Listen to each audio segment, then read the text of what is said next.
Welcome to another episode of the Fantasy Basketball PH podcast. Enjoy the show.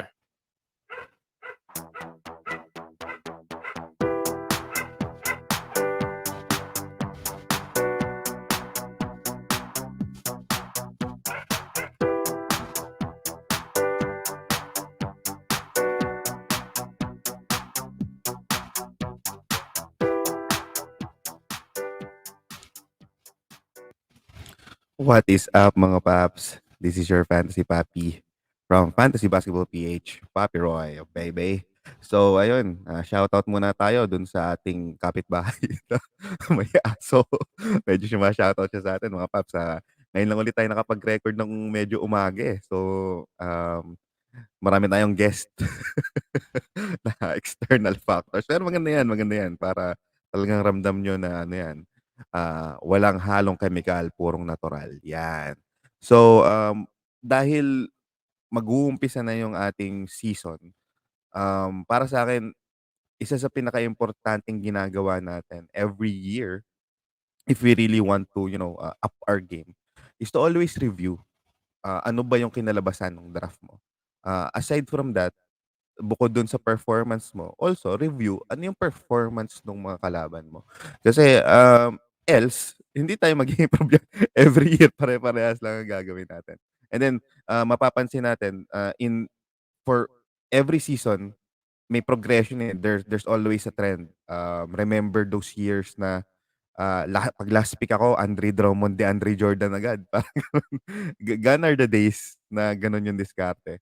Ngayon yung mga, GMs, they are smart enough to appreciate strategy, especially in terms of statistical scarcity, and then yung alam mo yun, understanding yung health and other factors dahil last season at nung nakaraang season naapektuhan tayo ng COVID, and then at this point hindi pa rin siya totally nawawala. So sobrang daming considerations, hindi na lang 'to basta-basta draft. And then given that one of my weakness is those yung pagiging, analytical and technical about it, masyado akong nadadala ng emosyon ko minsan mga paps, eh. So kaya tayo humatak ng isang, guest na ito, para sa'kin at his, young career, sobrang solid na nung mga nilalabas niyang articles, and later i-she-share natin yon. Pero bago yan, shoutout muna tayo. Shoutout tayo sa NBA 2X or 2 times DFS kay Papi Junius Noceja. Salamat sa pag-invite. So if you want to really play DFS, follow yun yung group nila, follow nyo yung page nila. I'm pretty sure i-organize kayo ng ano yun, mas maayos kasi remember dito sa Pilipinas wala naman tayong way na ma-organize yan via site. So we do Facebook groups and all. So para sa akin isa 'tong, NBA 2X DFS na legit na nag-aasikaso talaga. So if you're interested to play DFS, shoutout dito sa NBA 2X. And siyempre Papi Junius ang commish namin. Okay. So with that said, without further ado, ating ipapasok na ang ating guest, Mr. Basketball Fantasy Talks. What's up, Paps? Hi Roy, good morning. Oo, good morning. Almusal natin ng fantasy, Paps. Oo nga eh. Kamusta? Ayos naman so far. Tawag dito. Sobrang interesting actually nung naging draft natin. So excited ako para i-breakdown. Yan. So, dun sa mga hindi nakakaalam, context lang nitong i-review naming draft result. So, we had a 12-team draft yesterday. Tama ba? Yesterday. Na-invite kami ng isang international na tawag dito, personalities, Mr. JCJ. So, what's up you, brother? So, nag-invite siya ng mga several friends niya. Most of them are really into fantasy sports analysis like Barak Gaming, The Daily Sporting, Fantasy Basketball Warmers, and then marami pang iba eh. Mamaya isa-shoutout natin yung mga kalaban natin. KPTV is also there. So, maganda yung diversion and yung differences in terms of perspective and strategy sa pagda-draft. So naisip namin, oy, why not check this out and then i-analyze natin ano kaya yung different approaches nitong iba-ibang personality na alam mo 'yun, masasabi natin na talagang ah, passionate in terms of fantasy basketball. So, shoutout ko lang mabilis sina Giancarlo Fernandez ay Spanish fantasy basketball content. Check niyo 'yan, si Papi Giancarlo Fernandez. And then I guess nabanggit ko na yung iba earlier. So, 'yun. Eto Paps, going through before the draft, ano ba yung usual mo na parang pine-prepare? Meron ka na ba agad initial strategy or nag-a-adjust ka na lang depende kung anong yung pick mo or parang meron ka bang pag earlier pick ako ito, pag middle round pick ako ito, pag late round pick ako ito? Yung sa in terms of strategy, if early picks, usually picks 1 to 4, 1 to 7, siya, more of hindi less yung principle ko dyan is less chance of reaching for yung mga players or reaching for certain stats. And then once na nasa 8 to 10, yun medyo naman, kailangan may certain strategy na na ginagawa. Pero and then yun, yung 11, 12, I think yun talaga kailangan ng mas strategical. So as you go later in the drafts, yung sa akin is more of may hinahabol talaga ako na certain stats kasi if not, mahirap na bawiin. True. So, puntahan na natin itong ating drafts. Later on, i-share later ng ni Papi Jan. So, ang name talaga ni Mr. Basketball Fantasy Talks is Papi Jan Benedict. So, JB. Tawag ko na rin ng Papi JB. JB. So, mamaya i-share niya yung perspective niya doon sa mga articles na ginawa niya kasi sobrang legit ng mga ginagawa niyang articles. Para sa akin, if you really want to up your fantasy basketball knowledge, yung kung paano niya tingnan yung strategy is really astonishing in a sense na detailed siya, technical siya, which is something again, yun nga, medyo weakness ko yan. Kaya sobrang fun akong basahin yung mga articles niya. Kaya gusto ko mga paps dahil sama-sama tayo dito na alam mo yun, gustong iangat yung ating laro. Maganda na i-check nyo din yung kanya content. So later, kaya natin i-discuss natin yan. So first up, round 1. I-rundown ko muna, tingnan natin kung sino dito yung medyo notable. So first pick, Nikola Jokic. Ako nga pala yung second pick. So I chose James Harden. I think, ikaw muna, Paps, palagay mo, would you, if ikaw yung second pick, mag-Stephen Curry ka ba o mag-James Harden ka ba or Luka Doncic or Giannis? Actually, almost arguable yung yung second pick. Sa akin sobrang solid yung James Harden. Usually Curry, Doncic yung pinopromote.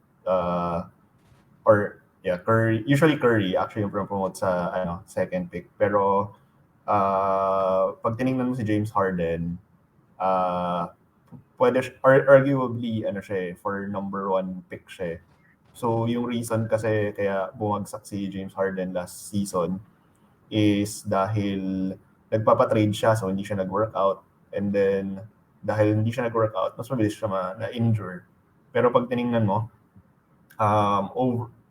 parang last few seasons or last seasons since na-trade siya to Houston, 7 cuts siya in terms of 7 category top 50 siya, and then 8 categories top 100 siya.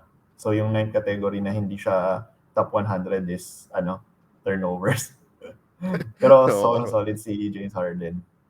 Saka correction pala, hindi pala ako nag-pick nito. Nalilito na ako sa mga liga ko. Third pick. Tulog pa pala ako nito. Tulog pa ako.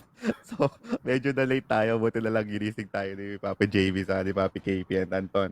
Shoutout sa mga nanggising sa akin. So, fantasy benchwarmers pala to. Hindi ko alam kung si JJT o si Papi Eric yung nag-draft nito. Pero I do agree na I would have rather James Harden, drafted James Harden also. Yan talaga yung pick natin dyan eh.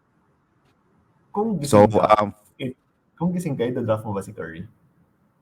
kung gising ako, dadraft ko ba si Curry? Yeah, dadraft ko si Curry. Posible pala ako mag-Giannis just because meron na akong mga Curry. So, just to Ah, explore. Pero yan, next picks is, yun, ako, Curry, auto draft, wala namang problema dyan. And then, Luka, gusto kong explainan mo, Pap, si Luka ng medyo mahaba-haba ng konti dito. Ano ba yung value mo kay Luka? Kasi, syempre, if we'll be technical about it, I doubt he's a top 5 statistically. Pero, with his promise and upside, and people love Luka. Ano kayang anong take mo diyan? ano siya, foresight and hindsight. So, sa foresight, tingin ko okay lang naman i-draft si Luka sa fourth. One, mahirap kasi talaga kunin yung assist. And yung difference ng assist is kung makalamang ka ng 2 assist sa kalaban, medyo malaki na actually siya. Kasi usually for magpa-5 assist lang yung average.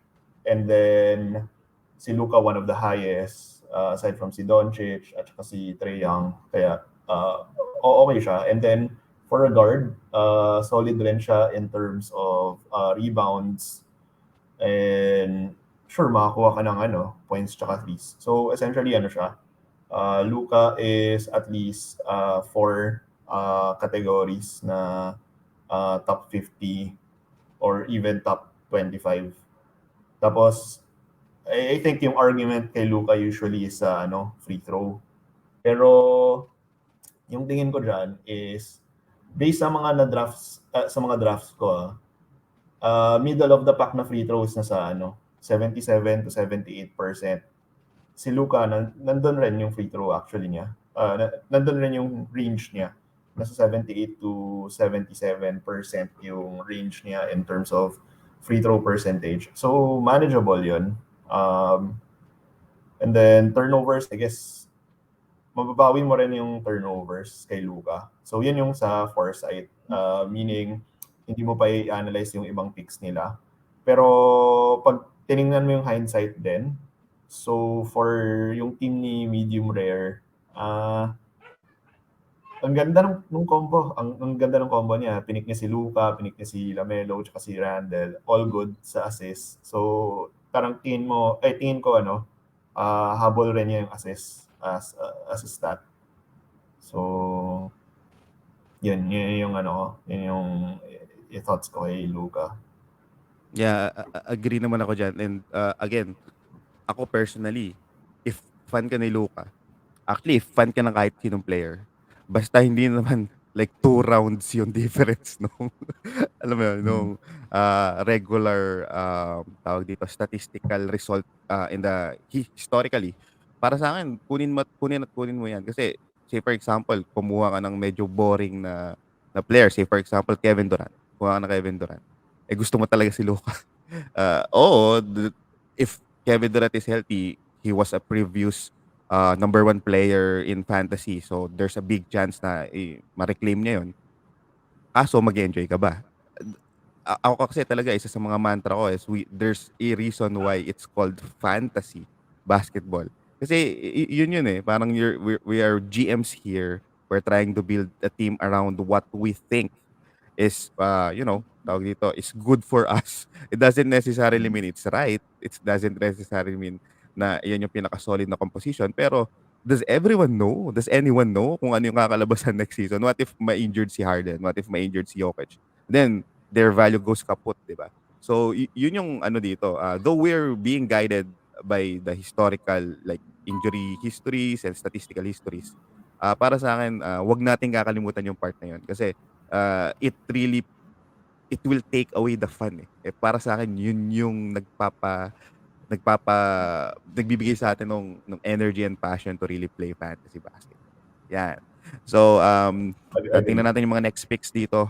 After Luka, Giannis, Kevin Durant, Damian Lillard, Karl Anthony Towns. I think for me, this is a value pick at pick 8. My reason behind this, well, statistically, obviously, he was a former number 1 pick as well. Para sa akin, the isa yun sa ano ko meter, parang metro ko to really be high on you sa first round. Uh, Mhm. how good are you to be a number 1 fantasy player? The reason is, pinakamagandang example niyan si Nikola Jokic. Kalokohan na basta-basta ang sabihin ng majority na, hindi, naisip ko si Nikola Jokic talaga magiging number 1 last year. I think ako I honestly can say na nasa top 5 ko lang siya. That's how high I can draft Jokic last year. I was still a James Harden number 1 tawag dito guy last year. Kitang-kita niyo yan doon sa mga post ko, mga paps, 'di ba? The reason is masyadong malaking difference eh. Nung solo si James Harden, nung number 1 siya for couple of years sa fantasy, ang laki ng difference among dun sa mga next na na options.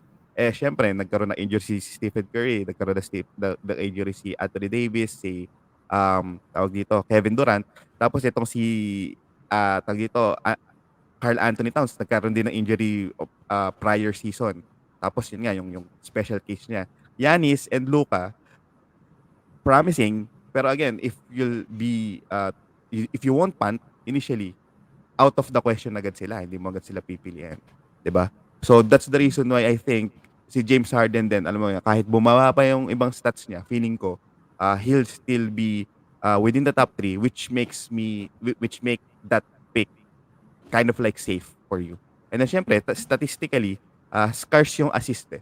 So para sa akin, malaking bagay din yun. So yun yung reason ko. Pero never in my mind na naisip na sure ako, Jokic talaga this season. Alam niyo kung bakit, guys? If Ah, you're really playing fantasy for the past season, Jokic is a progression tag the player type of player. Meaning, he always starts slow within the season, and then alam mo yun, habang tumatagal, pumapalo. It so happened, skewed yung months last season.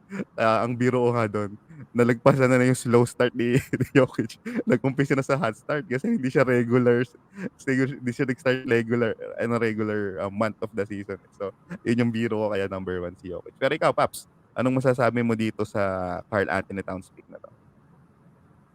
um, teka, yung dadagdag ko lang yung kay Harden, no?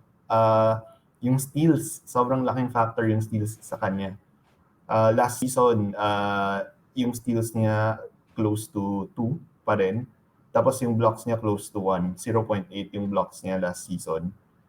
Historically, nandun yung range ng blocks tsaka steals niya. So, kahit na parang di siya dumedepensa, ganda yung stats niya eh.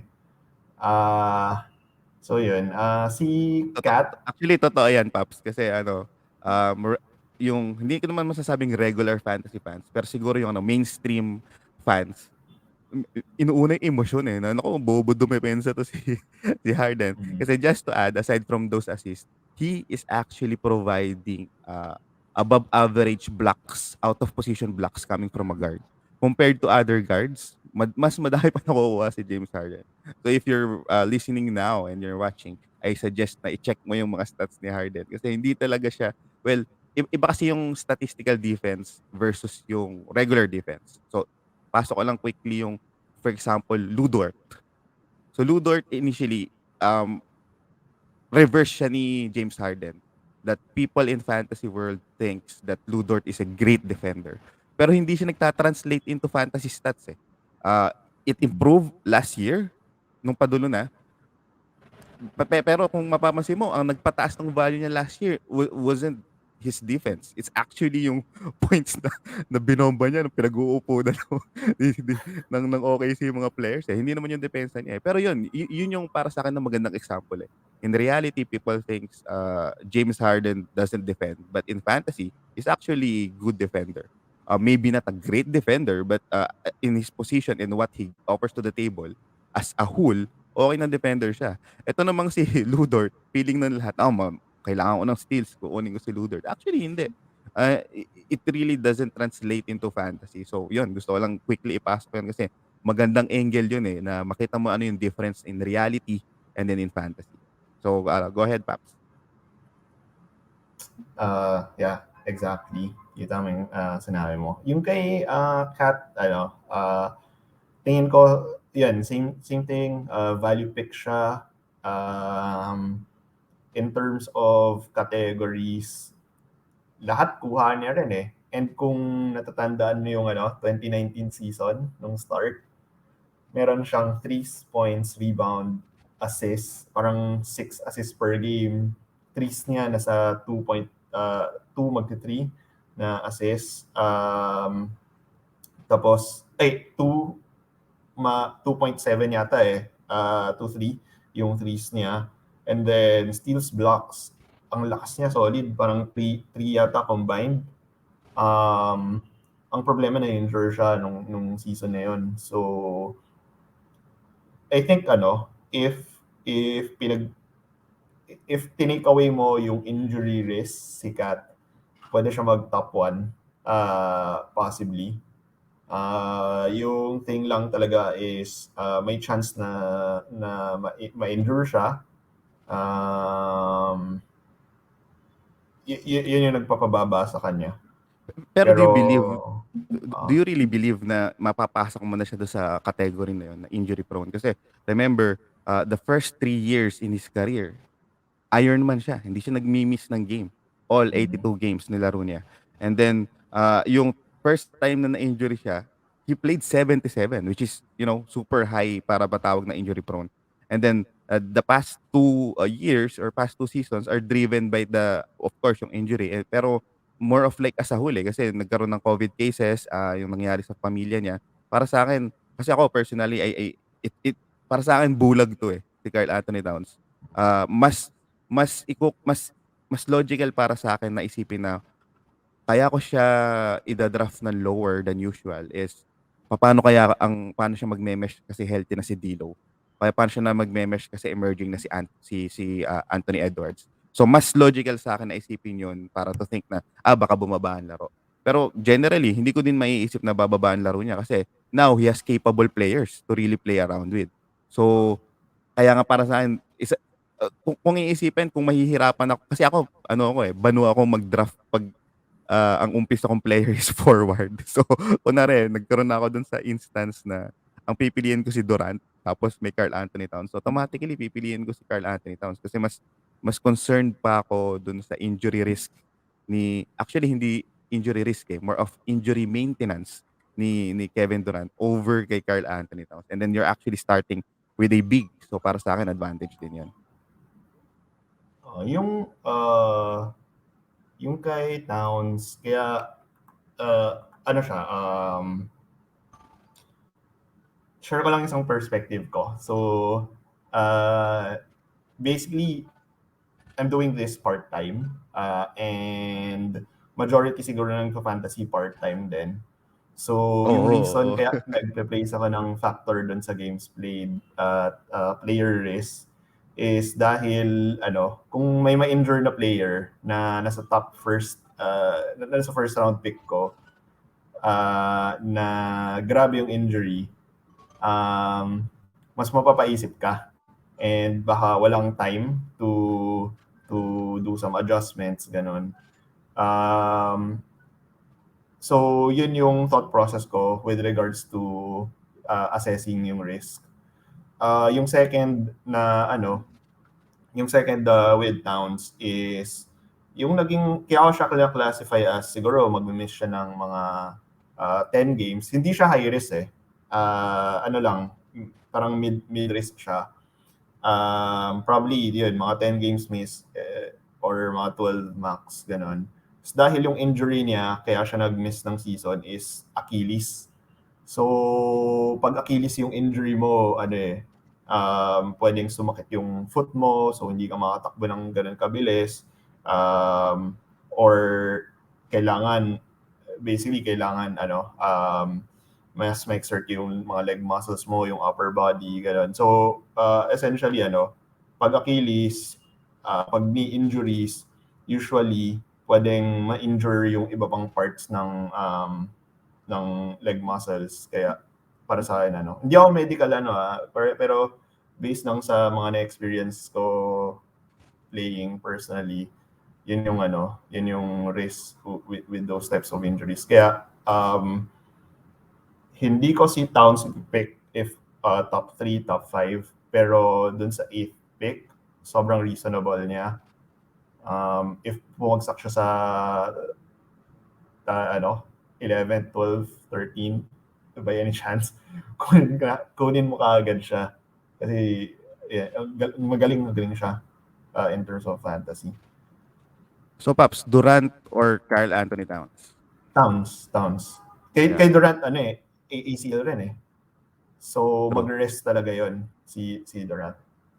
Tapos mas matanda pa siya. And then, uh, aside from injuries, there's a big chance that they could blow several teams to the point na hindi siya maglalaro the whole time. So I think that's the logic there. Again, maganda yan. We have different perspectives into for Karl Anthony Towns. Pero good thing about it, despite differences, based dun sa nilaro niya last season and based dun sa preseason performances niya, he looks 100% healthy. So, sa mga cat owners dyan, no need to worry. And I do believe as well, this season, I doubt there will be only a handful of players that can really finish 82 games.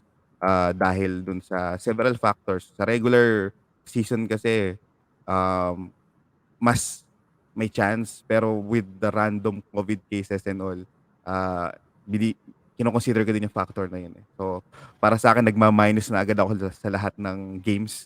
Like 5 to 10. Parang yun na yun eh. Pag naka 70 games ka, para sa akin, goods ka na. Dun kita husgahan. At least for this season. Yan yung parang perspective ko. So, nagpantay-pantay tuloy sila kasi ganun yung ginawa ko halos. Hindi naman sobrang pantay-pantay. Like for example, yung ibang talagang sobrang alam mo nang may history tapos medyo matanda na.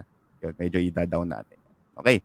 Next natin, Joel Embiid, Jason Tatum, Paul George, and then your pick is Trae Young. So bago natin pag-usapan yung pick mo, Joel Embiid, compared to Karl Anthony Towns kasi mas para sa akin mas magiging concern ako sa injury niya just because history-wise, hindi pa siya nakabuo na isang season. So para sa akin importante 'yon. Wala kang mapagbabasihan na malakas na siya. Pero last year's season was very promising. I think magkakaroon again, this is a non-statistical take, no. Meron siyang added pat on his back to really, do better and play more this year. Kasi he was about to win the league's MVP last year. And I think Philadelphia wanted someone like their main man to really get some awards. Personally, based dun sa ugali niya, gusto din niya yun. So, the fact that, alam mo yun, hindi sila masyado gumawa ng move na magti-trigger sa'yo na, ay, nako, feeling ko, hindi okay ang health ni tawag dito, ni Joel Embiid this season. Makikita mo minsan sa move ng franchise yun eh. Mamaya pag-usapan natin si Kristaps Porzingis, kaya okay din ako kay Kristaps kasi makikita mo yung moves nila eh. If internally yung medical staff nila is finding something na kabagabagabag, lalim nung ng word. Feeling ko makikita mo na sa moves eh, na parang kukuha sila ng multiple backups. Pero they didn't do that to Joel Embiid. So, ikaw, Paps, anong take mo kay Papi Joel?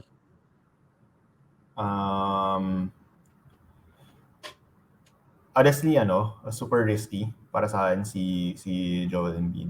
Kaya usually ina-avoid ko siya first round. If bumagsak sa akin second round, i-pick ko siya. Pero first round kasi, ayun nga, dahil sa time na pwedeng i-spend dito sa fantasy, ina-avoid ko talaga yung high risk na players. Pero in terms of production, pag tiningnan mo, even if si Embiid laro siya ng half ng games, or siguro wag naman half, mga 60% ng games, mas magaling pa rin siya sa like above average pa rin yung production niya. Parang nung chinek ko parang 18 points pa rin yung pwede niyang ma-produce, which is more than yung 15 na average ng league. Rebounds niya, nasa mag-8 rebounds, same thing, more than half yung average ng league. May assist siya for a big man, steals, blocks. Sobrang solid si Embiid. Maganda Free rin throws sobrang made, free throw Paps. niya. Saka free throws made kasi free throws made din Oo. kasi para sa akin ito yung underappreciated stat ng mga GMs eh. Hindi lang basta maganda yung percentage, ibig sabihin nakaka-influence na siya ng free throw. You Oo. also have to check out the free throws made. And I think getting that from a big and actually scarce din ng free throws made kasi majority ng free throw influencer are main players that can be found in the first round. Bilang lang yung makakapag-influence sa'yo the later rounds. To name a few is DeMar DeRozan, which I think will get lesser touches this season. So, para sa akin, malaking added din yun para kay Joel Embiid. Just to add dun sa point ni Papi JB. Oo, sobrang yung sa free throws niya, super laking factor. I think so 10.7 yung free throws attempted niya last season. Siya yung highest. And then yung percentage in terms of free throw percentage niya is 86% technically pag ni-round up mo na. So sobrang laking factor yung yung pag-skew niya ng free throw percentage mo. And then just to a comparison si Curry yung free throw attempts niya is 6.3. So even if 91% siya, 6.3 lang yung free throw attempted niya. So hindi ganoon kalaki yung skew niya as compared to kay Embiid na if mag-draft ka ng let's say Clint Capela para Clint Pertel, yun yung Capela mga medyo mababa kasi si Nagober medyo mahirap na. Pero si Pertel, si Capela, feeling ko kayang hilutin no, Paps. bawi yun, kayang ibawi. So sobrang sobrang I think yun rin yung maganda kay Embiid. Pero again, so aside from yung timing pala, may yung thing with Embiid kasi towards the latter half of the season, hindi siya towards the latter weeks of the season, which is yung mga playoff rounds, hindi siya naglalaro. Or may tendency siya na hindi maglaro. Tapos, hindi ko pa pinapublish pero may stats, may inaaral lang na stats with regard to back-to-back games. Yung Philly, marami silang back-to-back games towards the end of the season. Yep. Kaya pag dinagdag mo yung load management plus back-to-back games, may chance na yes, pasok ka sa playoffs pero hindi ka mananalo. Yung habol ko dito is top 3. So kaya nagpasa ko kay Embiid talaga sa first round. True. Ang pinaka-remedyo dyan doon sa mga listeners natin, always talk as a whole with your league and with your commish. Don't ever play your fantasy playoffs ng sagad. Ever. Regardless kung may COVID, regardless kung kahit huwag niyong isasagad yan dahil nga doon sa mga ganong cases. Just to be fair as well, ako, ang pinaka-safe sa akin is at least this season of COVID, at least 2 weeks before doon sa last week, para sa akin okay na mag-fantasy playoffs doon. So may quick question lang ako sa iyo, Paps, kasi meron akong liga. Actually, 2 liga ko lang meron akong Embiid. Yung isa kasi Dynasty. So hindi na natin kailangan pag-usapan. Matagal na siya nag-umpisa. So ang reason, sa second pick ko siya doon. So ang reason, Luka yung first pick ko doon sa Dynasty na yun. Ang reason ko lang naman doon kasi syempre upside is there. I think Joel Embiid when healthy is very capable to be the number 1 fantasy player when healthy. He can be better than Nikola Jokic actually. When healthy. That's a big if. So ang question ko is, meron ako liga that counts free throws made. Okay? Pero walang IL yung format. And then I took Joel Embiid in the second round, 14 deep. Palagay mo ba maaga? Palagay mo sakto lang? Kukunin ko pa rin siya sa second round. If Di ba, available no? si Embiid sa second round, cool. Yung Luka at Embiid mo sobrang hindi ko alam bakit nangyari yun. Pero Ang galing. Last pick ako nun, Paps. Grabe. Ang galing na. So, yun. Oo, ayun. I think okay si Embiid na pick. Pero depende rin sa sa playstyle ng tao and kung ano yung goals niya. Ganun. Oo nga, sige. Saka yung dynasty na yun, Paps, started few years back. So, hindi pa bomba si Luka. Medyo believer lang ako na feeling ko aangat siya. So, lucky for me, nagkaroon ng profit. Pero unfortunately, marami din. Malakas yung team ko, pero injury scare eh. Pero I think this is the season. So, kung nanonood yung mga kalaban ko dyan, ito yung panahon ko. Babawi na ako. Healthy na din si Triple J. May Triple J din ako doon eh. Okay. Yung So, thing lang, dagdag ko lang yung sa free throws made. So, di ba, na-mention mo about free. So, aside from highest si Embiid sa free throws attempted at 10.7, siya rin yung highest sa free throws made. So, kaya sobrang valuable talaga ni Embiid with regards to yung FT percentage and kung may FTM ka na stats. Ano yan, solid pick talaga. true. At actually, ang first pick ko dun sa tawag dito sa liga na yun, yung pick mo ngayon, Trae Young. So, Paps, ano yung logic behind picking Trae Young? Ang nakikita ko lang naman na usually na pinipick before Trae Young is Anthony Davis, which based on how you really analyze the injury scare, I doubt nasa ano mo siya, target unless probably third round.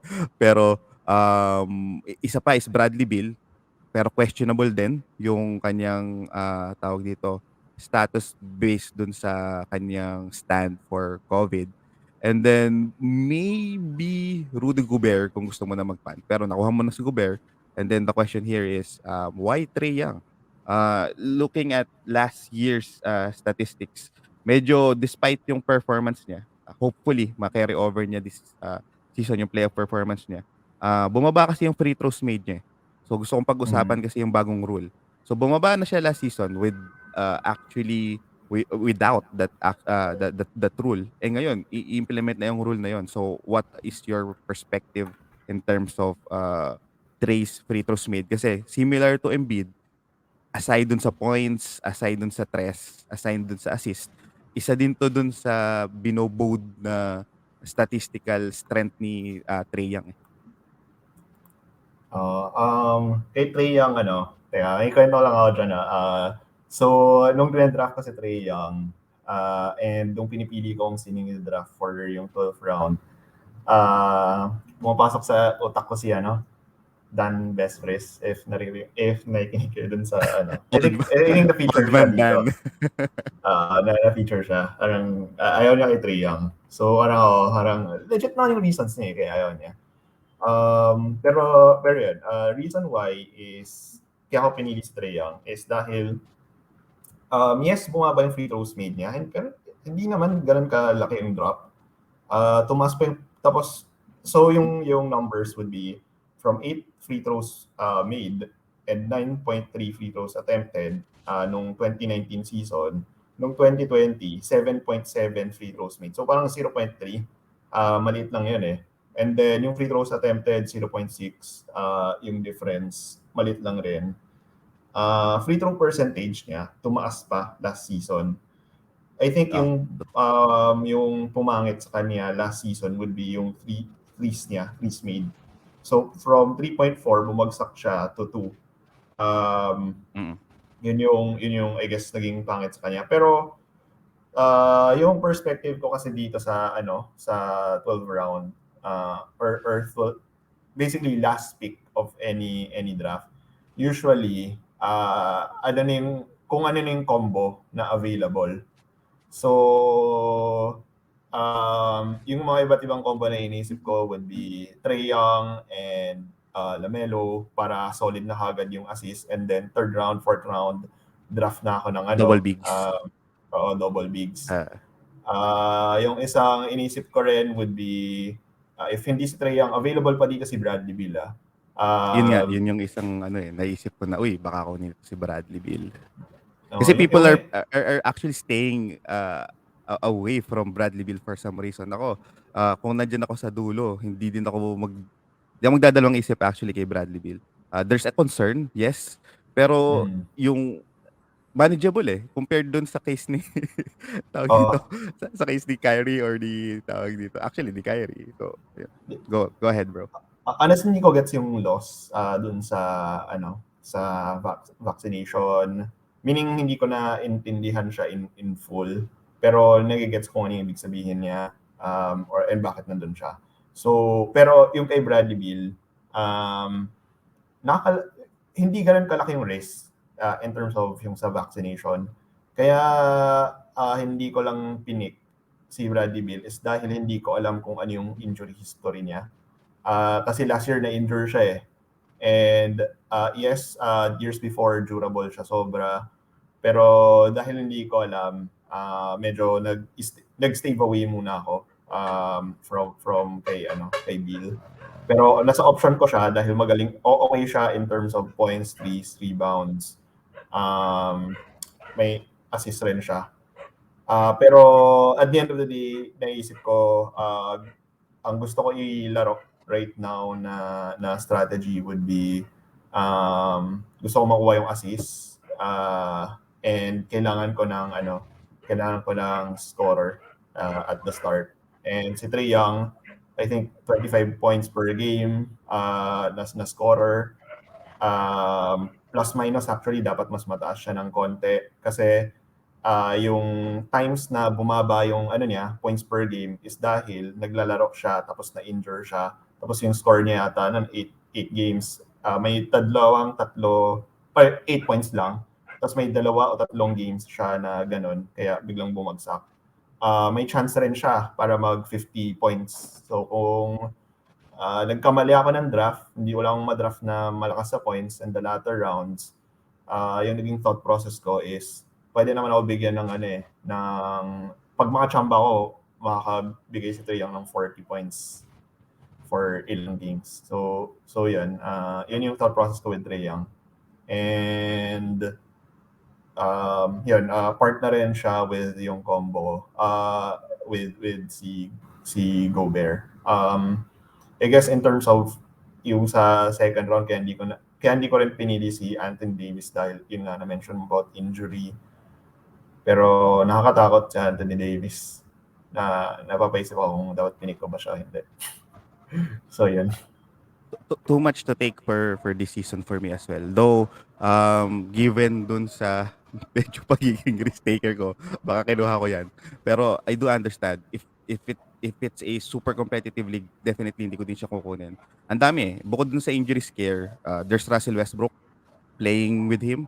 And then yung abrupt tawag dito, fall of his free throw percentage. So malaking bagay din sa akin 'yon. Pero na-imagine ko kasi na magandang i-partner to kunwari mag-slide tapos Giannis, Anthony Davis tapos magki-Christian Wood ka. Sakit nun o kaya De'Aaron Fox. Anyway, so to start off the round 2, yun nga pinili ni Papi, JBC, Rudy Gobert followed by Anthony Davis, Bam Adebayo. Nag-slide dito sa Bradley Beal. I think this is a value pick here. Nikola Vucevic. Gusto kong pag-usapan natin quickly si Vuce. He is one of the most underrated fantasy player in the past season. But is he still an undervalued player? Kasi as that kind of like second, third option in the Chicago Bulls, do you think kaya pa yung ma-hit tong value na mid to early second round picks across all formats? Last year actually natuto na ako sa free throw percentage. Kaya may plus points si Vucevic dun sa sa free throw. Pero yung problem kay Vucevic, wala siyang provide na or kulang yung defensive stats niya for a big. Kaya doon ako hesitant. Pero pag tiningnan mo sa Chicago, siya lang yung legit na center eh. So yung thing with Vucevic is tingin ko if may sleeper sa first 2 rounds, if may tawagin na sleeper, pwede siya kasi malakas siya sa threes. And then this season, dahil wala siyang kapalit na big man na legit.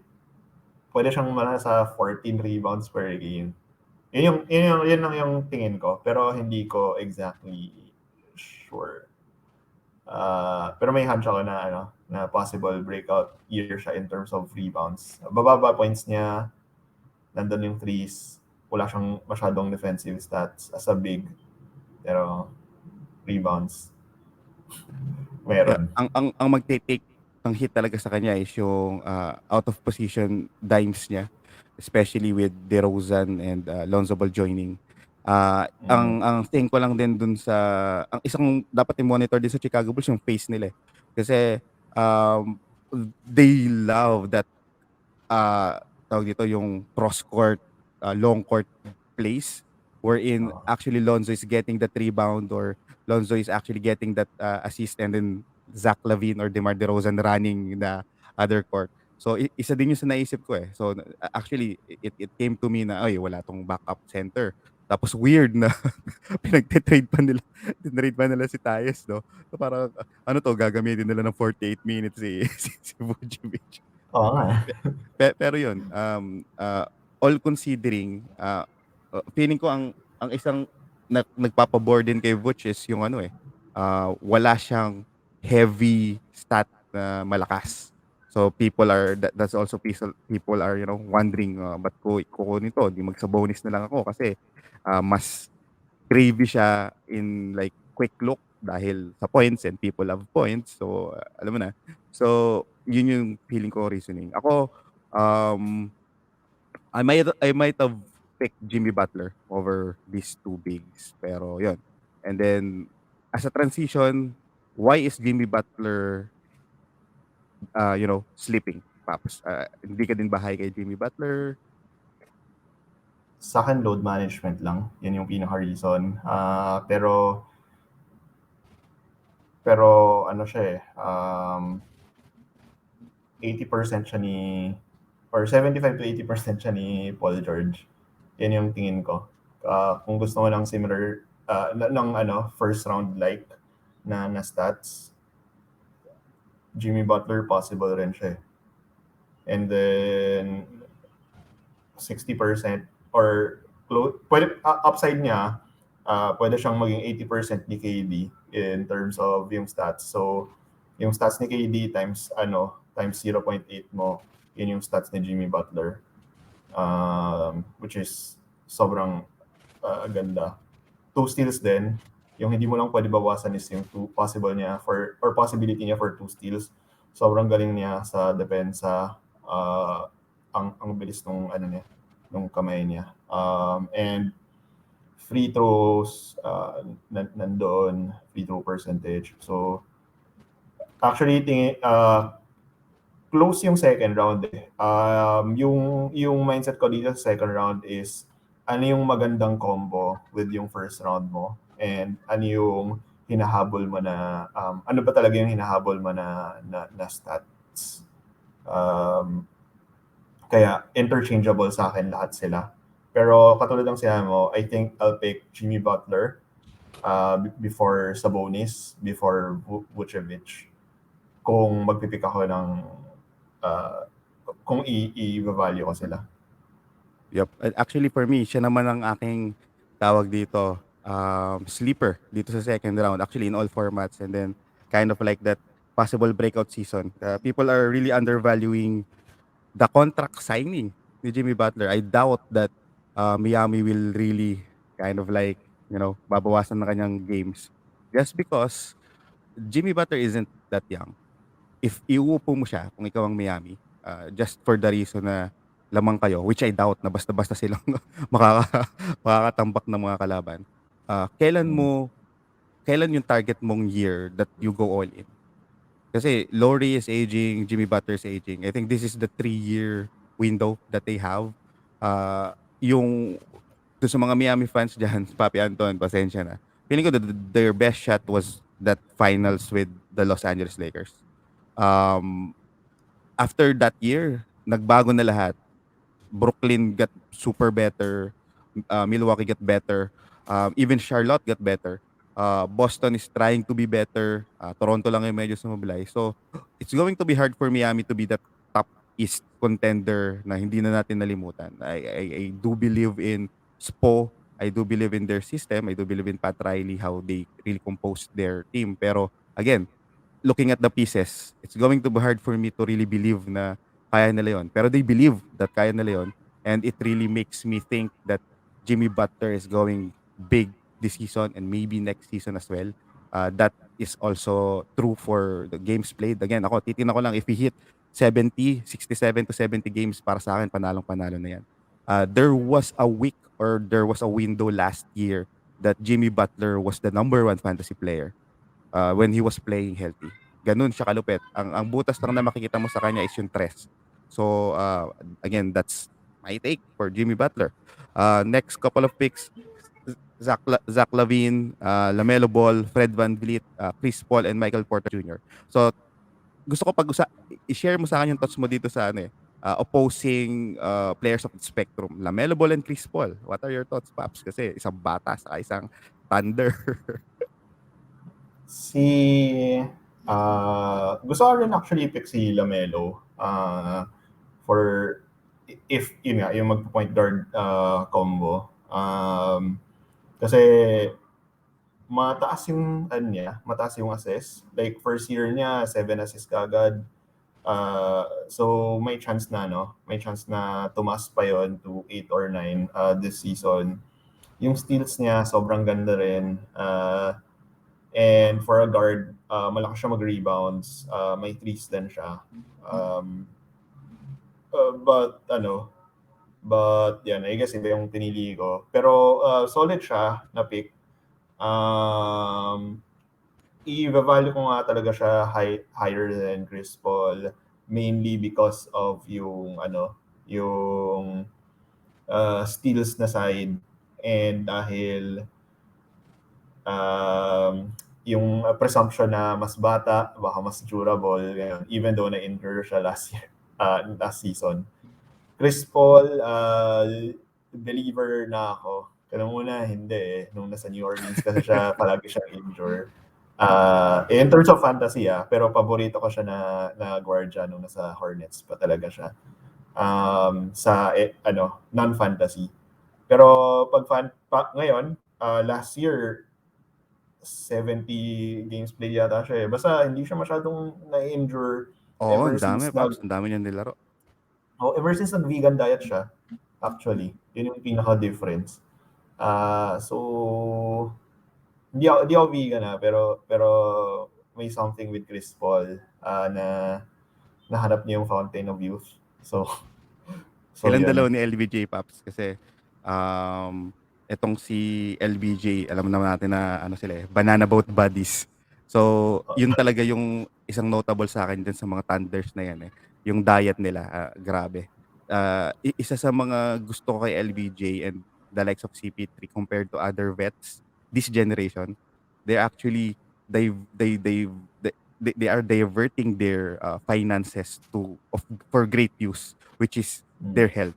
Talagang alam mo yun, gumagasa sila para dyan. Mental health, physical health. So yun ang gustong-gusto ko. Compared dun sa other stars wherein, alam mo yan, unfortunately, hindi hindi na manage ng maayos yung career. Pero yan, I agree really with those points. Ang underlying questions for me now, ito, straight up question ko din sa'yo para dito sa dalawang to. What's the best case scenario for Lamelo Ball? And then, for CP3 naman, ang question ko sa'yo, do you still believe there's still a year that he can replicate what he did last season? Kay Lamelo, malaki yung upside niya. I think conservative rin kasi ako. So, yung pagka ko kay Lamelo is parang same stats siya as last season. Pero yung upside niya, pwede siyang magkaroon ng 9 assists, mga 7-8 rebounds, ganon. And then yung steals niya nandun pa rin at 2 steals. Tapos mas magandang FP percentage kasi may shooting siya .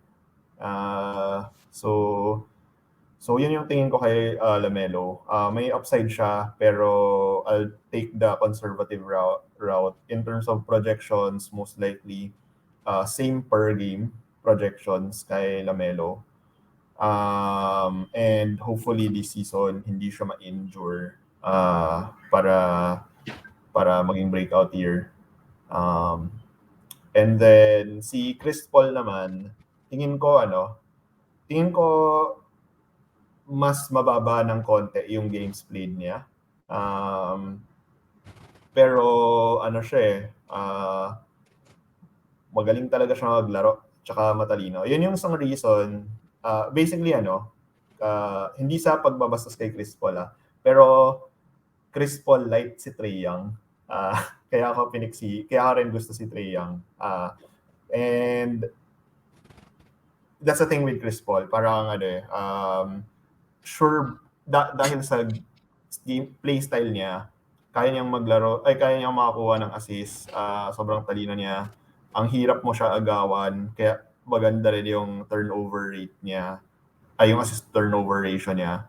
And then, siya yung bibigyan mo ng bola sa dulo para mag-shoot ng mga clutch free throws. That shows na malakas talaga yung free throw percentage. Projections ng numbers, almost same as last year, actually.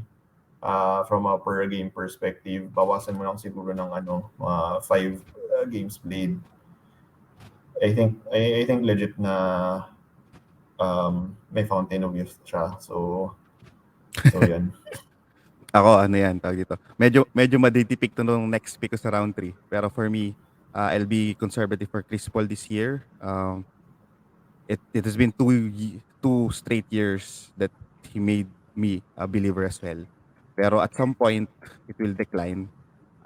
They needed Chris Paul in the playoffs. So, isa yun sa worry ko. I think, compared to Jimmy Butler, mas diverse yung system ng tawag dito ng Phoenix to the point that they can actually be within the lower part of the West with using more minutes of campaign who really prove to be a better backup point guard as expected. So shout out to Papi Anton. Ilang years ko na sinasabi. Fan ako nito ni campaign since his debut nung summer league.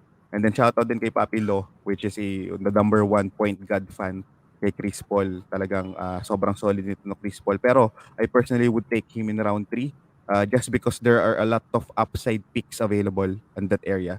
For me, getting Chris Paul here is almost getting the actual value. So he finished last year top 20-ish. So if kinuha mo siya na round 2, if magagawa niya yung nagawa niya last year, you're actually getting the value. For me, I can't see any storyline or he'll do better. Maybe I'm wrong, pero yun na yung para sa akin na best case scenario. So if you're taking him in that area, you're actually taking the actual value if I'll be technical about it.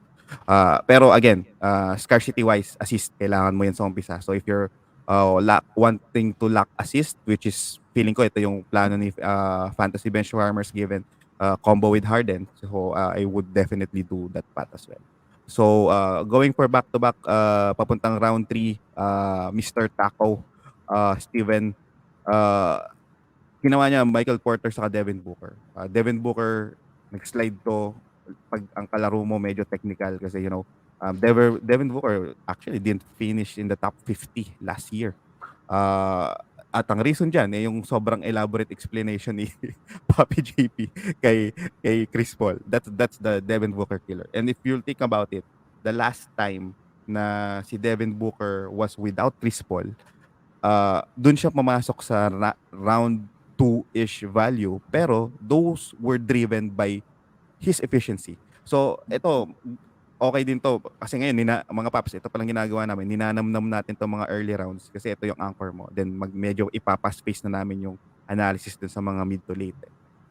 Ito gusto ko tong namnamin isa sa mga nahihirapan ako mag-build is building out of efficiency, and then looking at it, saktong-sakto yung ginawa dito ni Mr. Taco, getting Jokic and then you get MPJ and then Devin Booker. Pero para sa akin, meron pa rin akong underlying question mark dito kay MPJ at kay Devin Booker. They are actually they have upside. Well, Devin Booker's upside is if Chris Paul goes down. So, yun, upside na upside din ni Devin Booker yun. Pero si MPJ, um, usually I pass on MPJ in several instances. Pero maybe not on third round. Kapag available sa third round yan, kukunin ko yan. Pero second round, I usually pass on MPJ. Kasi nahihirapan ako mag-build around dun sa nai-offer niya sa table. In 9 cuts, straight up, of course, darling of the GMs to si MPJ. Almost replica siya ng napoprovide ni Kevin Durant, maybe less those defensive stats. Pero, hindi pa niya napuprove na kaya niya magdagdag ng free throws made, more free throws made. Hindi pa niya napuprove to be a number 2 guy the whole season long. And playing the whole season as a number 2 guy might really impact your percentage if that's something that you really offer to the table. So, hindi ko sinasabi na hindi niya kayang gawin. Pero medyo nandun lang ako sa part ng konti na, oops, dahil may iba pang available options, doon na lang ako. Kasi nahihirapan nga talaga ako mag-build ng tawag dito ng gantong strategy. Kasi the next picks, hindi ko pa nakikita, limot ko na. I would have like targeted someone like Mikal Bridges para lang partneran sila, di ba? Pero again, it's as in my personality, di ko gusto yung mga ganung player. I appreciate them. I want them on my team. Pero I don't want to get them as high or during those rounds eh.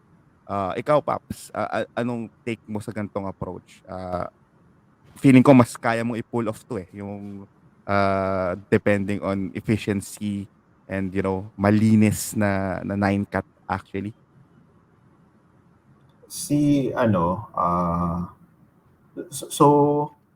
kailangan ko rin actually pag-aralan pa yung sa field goal percentage, kung paano mo i-pull off yun. Hindi ko kabisado yun. Pero si MPJ, yung combo niya ng Jokic, MPJ, I guess path to that, dominating sa FG percent, sa FT percent. Honestly, hindi ko rin pipick si MPJ sa round 2. Pero based dun sa combo niya, hindi ko mabiblame na pinili niya si MPJ. More of, baka mag-regret ako na sabihin ko, pero more of mas natakot ako actually if pinik niya after MPJ is si Ayton and hindi si Booker. Yung reason ko doon is kaya niyang makuha kagad yung field goal percent, yung free throw, kasi solid rin si Ayton sa free throw as a big. Tapos kaya niya rin makuha yung rebounds and nag-i-start na siya mag-build dun sa blocks niya. So, yun lang. Pero si Booker, actually, nung tiningnan ko yung stats niya ngayon sa field goal percent, for a high volume guard, ang taas magpa-49%. Yep, so, kasi siya eh. Nag-aala Paul Pierce na siya eh. Ito yung misconception na lahat eh. People are thinking that Devin Booker gives you a lot of snipes. Pero he doesn't. He doesn't really give you tons of trays eh. Ano na siya eh. Para sa akin, nakikita ko talaga sa kanya, Kobe-esque Paul Pierce type of game. Mid-range game talaga siya. Pero yung mid-range rin niya, bantay sarado pa rin siya eh. True. Yung triple team, grabe. 49%. Kaya mas napahanga ako actually kay Team Devin Booker. Dahil ang taas pala ng field goal percentage. Oh, shit. So, saka Paps, just to add to Devin Booker, there are only few players that can abruptly give you a 79-point game in a given night. So para sa akin, isa din yun dun sa parang hidden upside ni Devin Booker. Pero ako naman, if I would have picked Jokic and then available dito yung dalawang guys na gustong na minamataan ko, I would have gone through Nikola Jokic, Julius Randle, DeAndre Ayton combo. So yun? Barako Bull. Ang bumagagiba. Ilalak ko na yung kasi points, rebounds, Sa field goal percentage, hindi masyado. Pero para sa akin, malaking bagay na bilang lang kasi yung bigs na makakapag-provide sa'yo ng solid points eh. So yun yung parang idea ko doon. If bumaba si Sabonis, okay sana eh. Pero yun yung nakikita kong combo diyan. Pero yun, solid uh, takes and analysis on those two players. Medyo mahirap talagang buildan yan. And then, kaya medyo nagpe-pave away ko ako diyan eh. Dumudugo ang nose ko, tapos pa i-analyze ko. Tapos nasisira na yung laro ko. Tapos wala pa si Kawhi. Kasi si Kawhi, isa yan dun sa magandang i-partner sa mga gantong build eh. Kaso injured siya. So, yun, mahihirapan ka. So, next pick yun nga, DeAndre Ayton. LeBron James. Feeling ko, pangalawang beses o unang beses ko palang nagka-LeBron James sa buong, nag-start akong 2013 eh. So, ilang years pa lang yun na, sa pagpapantasy ko. So, isa sa mga reason kaya ako, nagulat nga yung mga tropa ko kasi I would have like picked Shai Gilgeous-Alexander or maybe Brandon Ingram or Julius Randle here. Pero nung nakita ko si LeBron, parang natuwa lang ako na parang, uy, pagkakataon ka na magkaroon ng LeBron. Parang feeling ko at third round, he could be of value. Remember a couple of seasons ago, he actually lead the the the whole NBA in assist, di ba? People are really concerned with Russell Westbrook. I personally think, posibleng hindi mangyari to. LeBron is an alpha male. We've seen that. We've seen him taking over the likes of Kyrie Irving. We've seen him taking over his buddy, Dwayne Wade. I don't think may ganong uh, kakayahan si Westbrook just because he is a lesser basketball player than Wade. He is a lesser basketball player than Kyrie, to the point na pag sinabihan kita na parang kung ako si James na sige, prove to me na ibibigay ko sa iyo yung bola, why not? Kasi mas bata ka naman. Pero kung ganyan lang din ang gagawin mo, madami kang turnovers and then we're losing. And then I can see a scenario wherein, talagang finally at the point of this career, i-embrace na ni Westbrook yung certain amount of adjustment. Which he actually did somehow a couple of weeks in the Houston Rockets where hindi siya nagtitira ng tres. He's like a Ben Simmons type of player na rebound, facilitate. Ganun lang eh. Yun yung nakita ko sa kanya. Feeling ko yun yung optimum value ni Westbrook eh. Kaso kasi nung bumalik siya dun sa Washington Wizards, tumira na naman siya, tumira na ng tres pops. So, of course, there's a concern. Pero para sa akin, LeBron is LeBron eh. You're getting a lot of stats here at the third round. Merong chance na magkaroon siya ng second round value.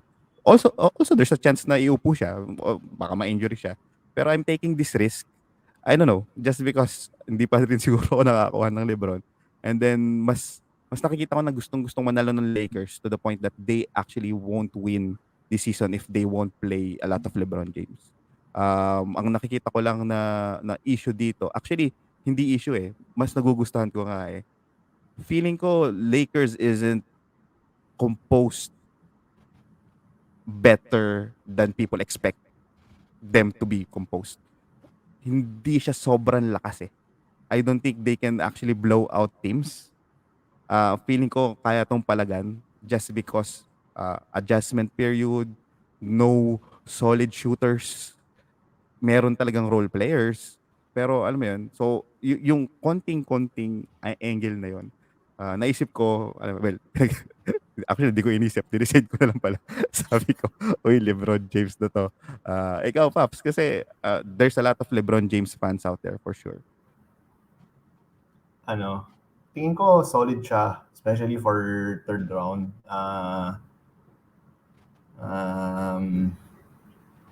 Tinignan ko yung combo mo, nakakatakot siya. Ayoko lang sabihin ngayon. Pero nakakatakot yung combo kasi Curry, 6 assists. Van Fleet, 6 assists kung healthy. James, 10 assists yata ito eh, ngayon. So, lakas sobra sa assist. Again, sabi mo about yung rebounds niya, about points, steals, blocks, all around nandyan. Turnovers, again, yun lang yung problem. Pero okay lang na nandyan. Kasi may Curry ka na at saka Van Fleet eh. So, mahirap na bawiin yung turnovers. Magandang pick si LeBron. Tingin ko yung isang takot din ng tao would be yung injury risk niya. Pero I think iba yung this season tsaka last season na Yep. na take. And siguro dito sa league natin, na maaga mag-end yung season, week 21, I think less impact yung load management. Kasi, so basically kaya pa rin ni LeBron maglaro sa fantasy playoffs kasi mas maaga nag-end eh. So, tingin ko na-manage mo yung risk na yan, yung load management. Ano ako Good. ayun, naisip ko kasi Paps, para naglalaro din ako ng ads eh. Parang kung mataas ang ads na ma-injury si Anthony Davis, edi mataas din ang ads na magkaroon ng solid season si LeBron James. Kasi kung may, so parang pag binalase ko doon, so parang ano yun eh, Devin Booker and CP3 eh. Kung tataya ka na feeling mo ito yung low year ni CP3, then dapat mataas ang value mo kay Devin Booker. Parang ganun lang eh. So parang inisip ko dito. And also to have fun. Kasi syempre, it's going to be nice having like a Stephen Curry and LeBron James in your team eh. Parang nakakatawa lang din naman yan. Ayun. Tsaka yung kay LeBron, di ba? Pag tinignan mo yung laro ni LeBron, pag nandun siya sa court, anong reason kaya bababa yung stats niya? Sa rebounds, imposible, nasa loob siya, laking mama niya eh. Athletic siya. Sa scoring, kailangan mo talaga mag-score eh. Scorer Bilang lang talaga yung siya eh. kayang dumebensa sa kanya, Pops eh. Head to head. Oo. Despite the Assist. age, no? Oo. Assist, hawak pa niya yung bola. So, walang reason Sobrang kaya underrated bababa niya, yung Pops. stats niya. Sobrang underrated niya, playmaking. People are really masyadong madaming bashers siguro, pero he's a physical specimen plus his basketball IQ is legit, Pops, para sa akin. I'm not a super fan of LeBron, pero I appreciate his game. Ang butas na hinahanap mo, Pops, ay nasa free throw, which I think kayang-kaya na ni Stephen Curry yan. Bahala na si Curry. Okay. Next picks, Julius Randle, Brandon Ingram, Donovan Mitchell, Chris Middleton. Ito, ewan ko, feeling ko lang medyo maaga for me at isang super slide na probably can be a kind of like sleeper of the pick, the whole the whole rounds here. Shea Gilgeous-Alexander. Pero there's a certain there's a certain issues around Shea. In a vacuum, sobrang solid ng pick na to at third. Tapos padulo pa ng third, di ba? Pero, do you believe na ako naniniwala ako dun sa part na healthy na siya. Naniniwala ako na he'll definitely play more games kasi sobrang konti nung nilaro niya last season. So, yung hitting more games, di the question yun. And the question is, how would they balance yung pagtatank versus yung hayaan sila maglaro? Ito yung perspective ko dyan, Paps. There's a lot of solid rookie that are bigs next season to the point that it's a very perfect scenario for OKC to really get a high pick next season, next rookie draft. Kasi yun ang butas ng nila eh. Butas ng young team nila. Wala talaga silang center of the future. Roby is a very solid backup for me, pero wala pa silang center of the future. So yun yung nakita kong angulo, and I don't trust Sam Presti will hold down and bawasan yung mga picks niya. Pili ko todo matutubuhan ng picks. Pero yun yung idea ko sa kanya. Pero I would still get him early sa third or late sa second if available. Pero take almost late ng third. Ikaw ba, fan ka man ni Shea? Tapos ako, para sa akin, isa to sa mga steal eh. Tingin ko hindi siya steal. More o nasa tamang pwesto siya right now. Yung stats yata ni Shea, hindi rin, siya solid siya pag healthy. Pero na pornada, Paps. Kasi, I agree do sa direction na pupuntahan mo. So parang, tiningnan mo siya ng buo. Ako kasi tingnan ko yung upside niya doon sa umpisa.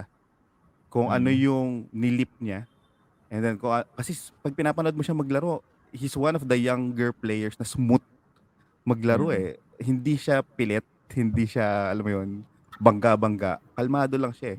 And he, in that amount of like yung effort, grabe na yung nabigay niyang stats. 23.7 points. 5.9 assists pero feeling ko bababayan dahil kay Josh Giddey.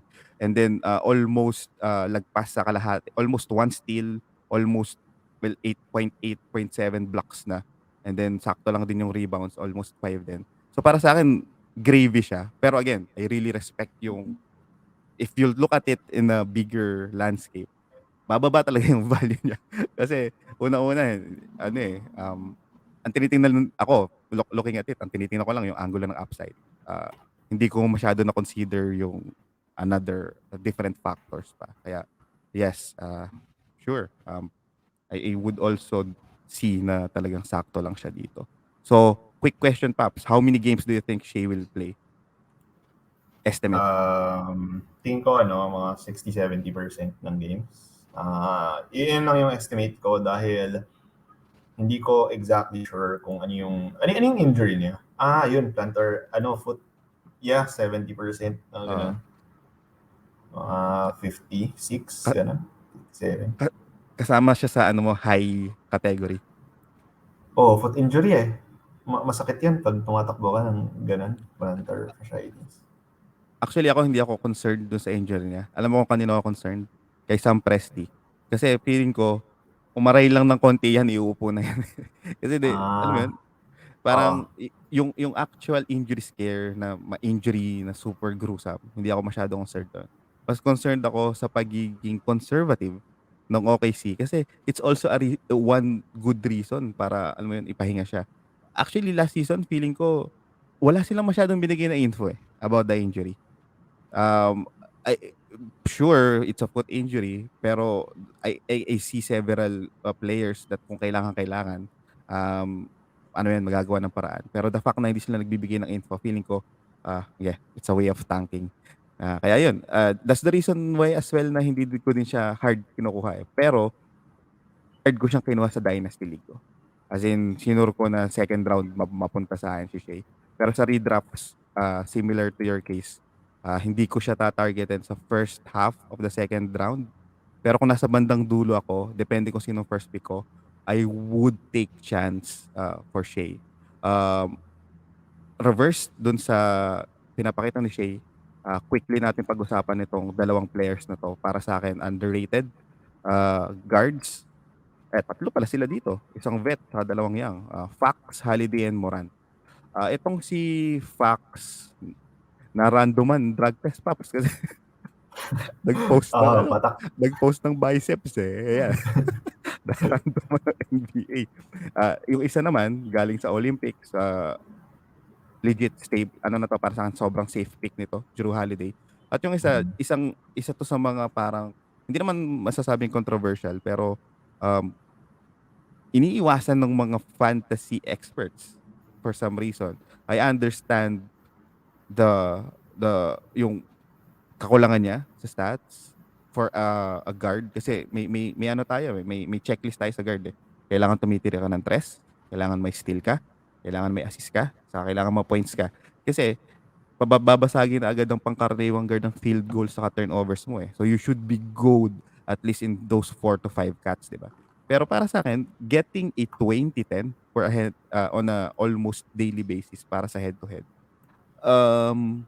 And he is arguably healthy. Looking at it, siya yung main man. Feeling ko masyado nilang kinukulong yung ability ni Morant to really progress compared to other players wherein ang reason naman nila kaya nila pinipik kasi yung upside. So nawiwirdohan ako dun sa part na yun eh.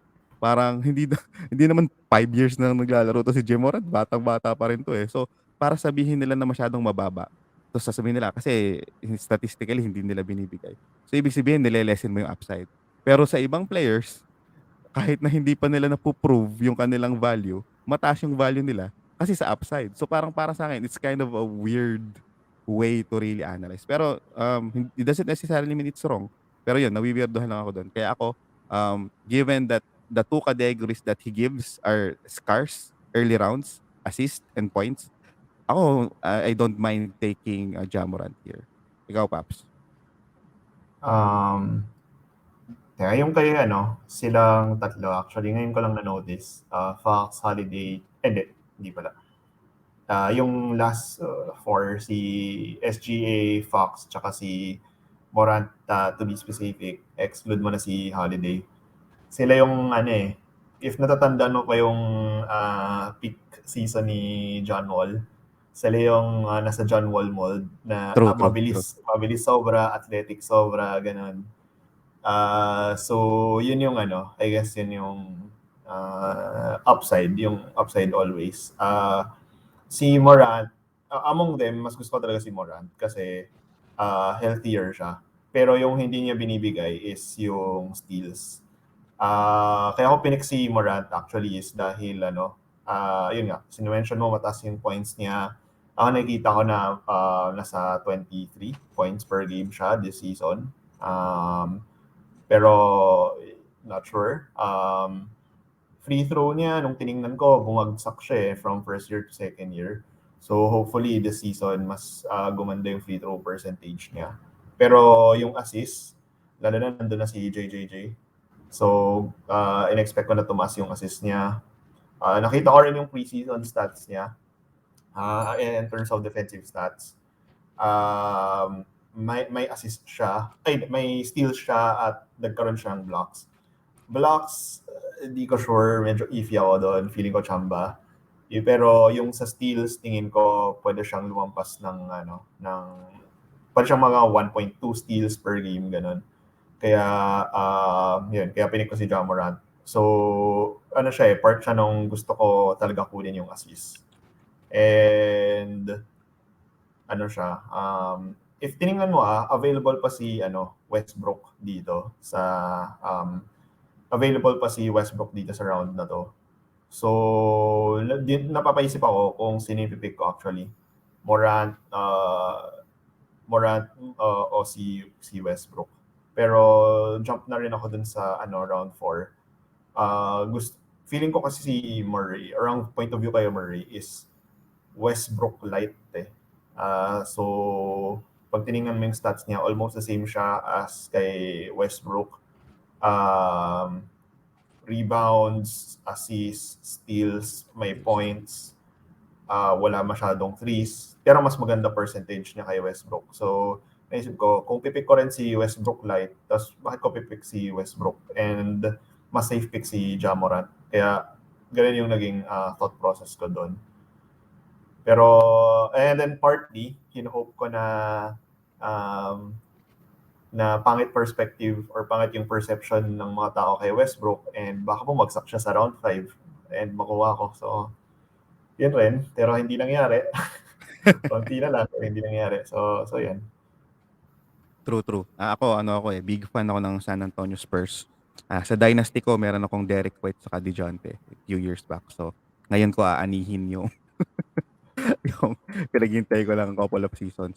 So, I do agree dito sa value ni DeJounte Murray. Na-hit mo lahat ng parang strengths and weaknesses niya.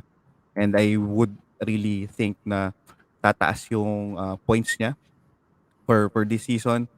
Facilitating, I think it's gonna be Derek White. Pero I still believe na malaki yung i-step ni DeJounte in the counting stats. Tingnan natin kung paano niya ma-maintain to. At saka durable din to si DeJounte kung titingnan eh. So dito sa round 4 na to, medyo bilisan natin dito sa mid rounds kasi napag-usapan na natin yung core. For me kasi importante pag-usapan yun eh, yung mga core players mo. At least 3 to 5 players dapat medyo seryosohin mo yun kasi it really molds your team. So, round 4 yun nga, pinik mo si DeJounte, followed by Christian Wood, Turner, Tobias, one of the safest pick here. Richaun Holmes, ang OG Anunoby, I was targeting him eh. Kaso hindi umabot sa akin. Jaylen Brown, target ko din yan. Clint Capella, and Triple J. Yun yung tatlo kong target sana this round.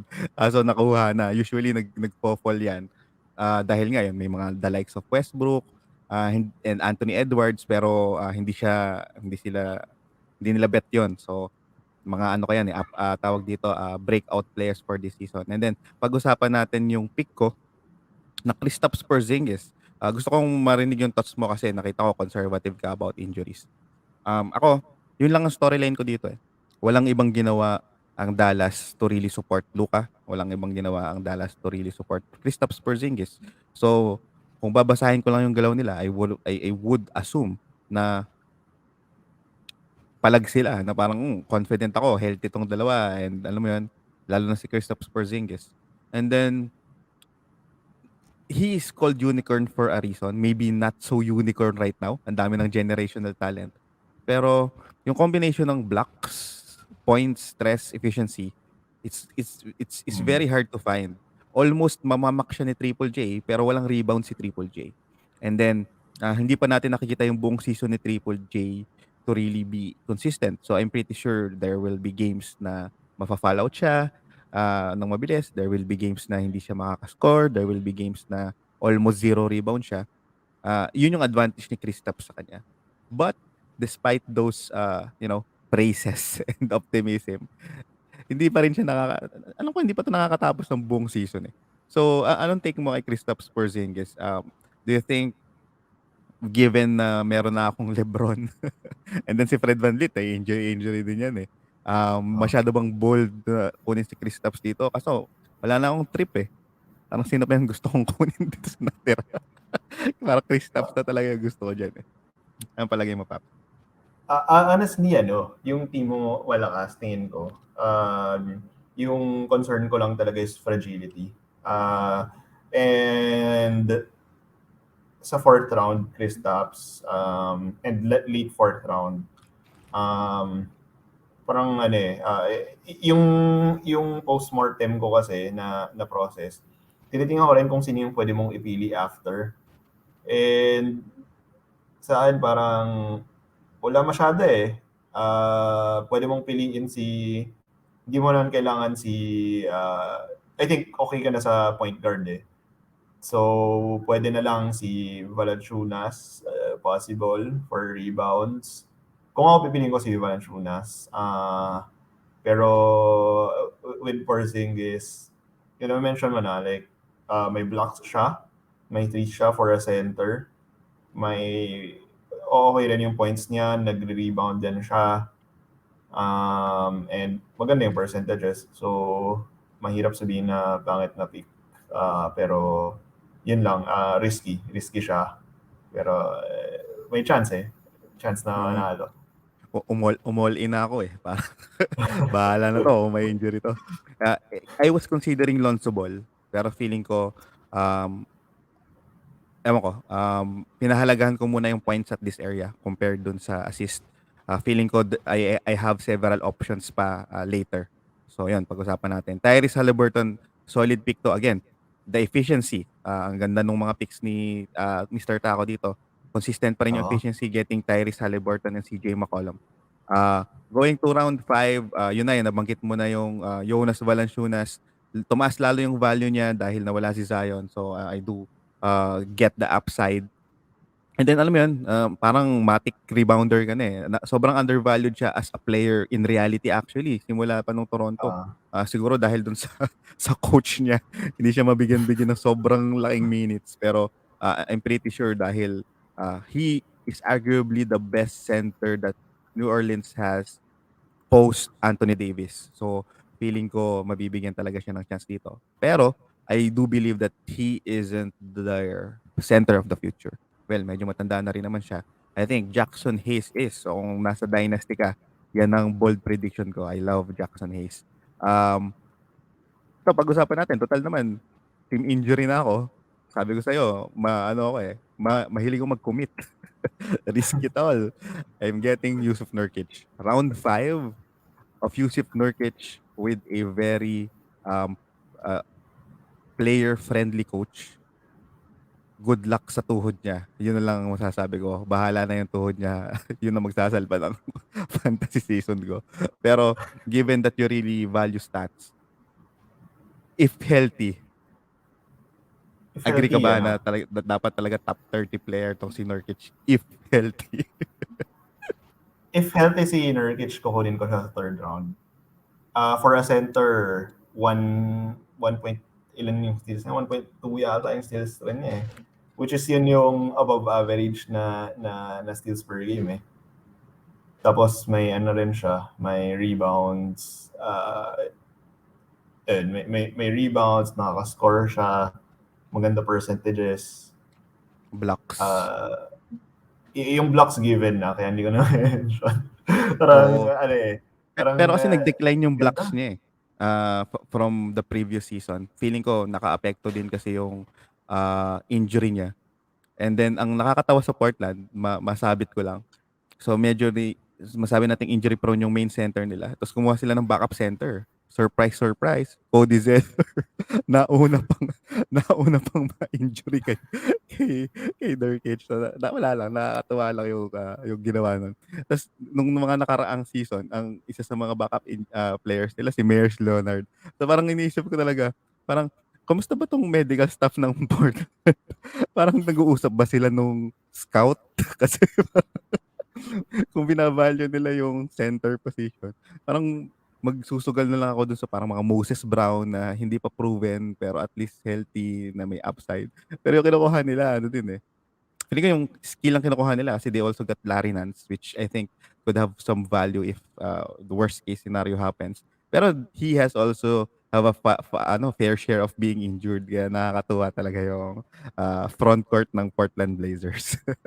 Singit ko lang kasi natawa ako dun sa dun sa ginawa nilang diskarte this season. Though those are skilled bigs yun ang masasabi ko.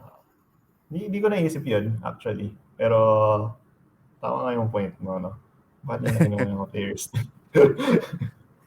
Kasi Tapaps, quick question ko sa'yo. Sunod dito, Draymond Green, of course, you mentioned Russell Westbrook earlier. Ito yung pinag-isipan ko if I would choose a different path kung hindi ako magba-back-to-back bigs eh. I would have chosen Anthony Edwards. I think okay na pick to just because of what he brings to the table. Points. Kasi medyo mapapansin mo pag bumaba na tayo sa mga following rounds, mahirap na kumuha ng points. And then ako kasi fan ako nung not knowing the gray area.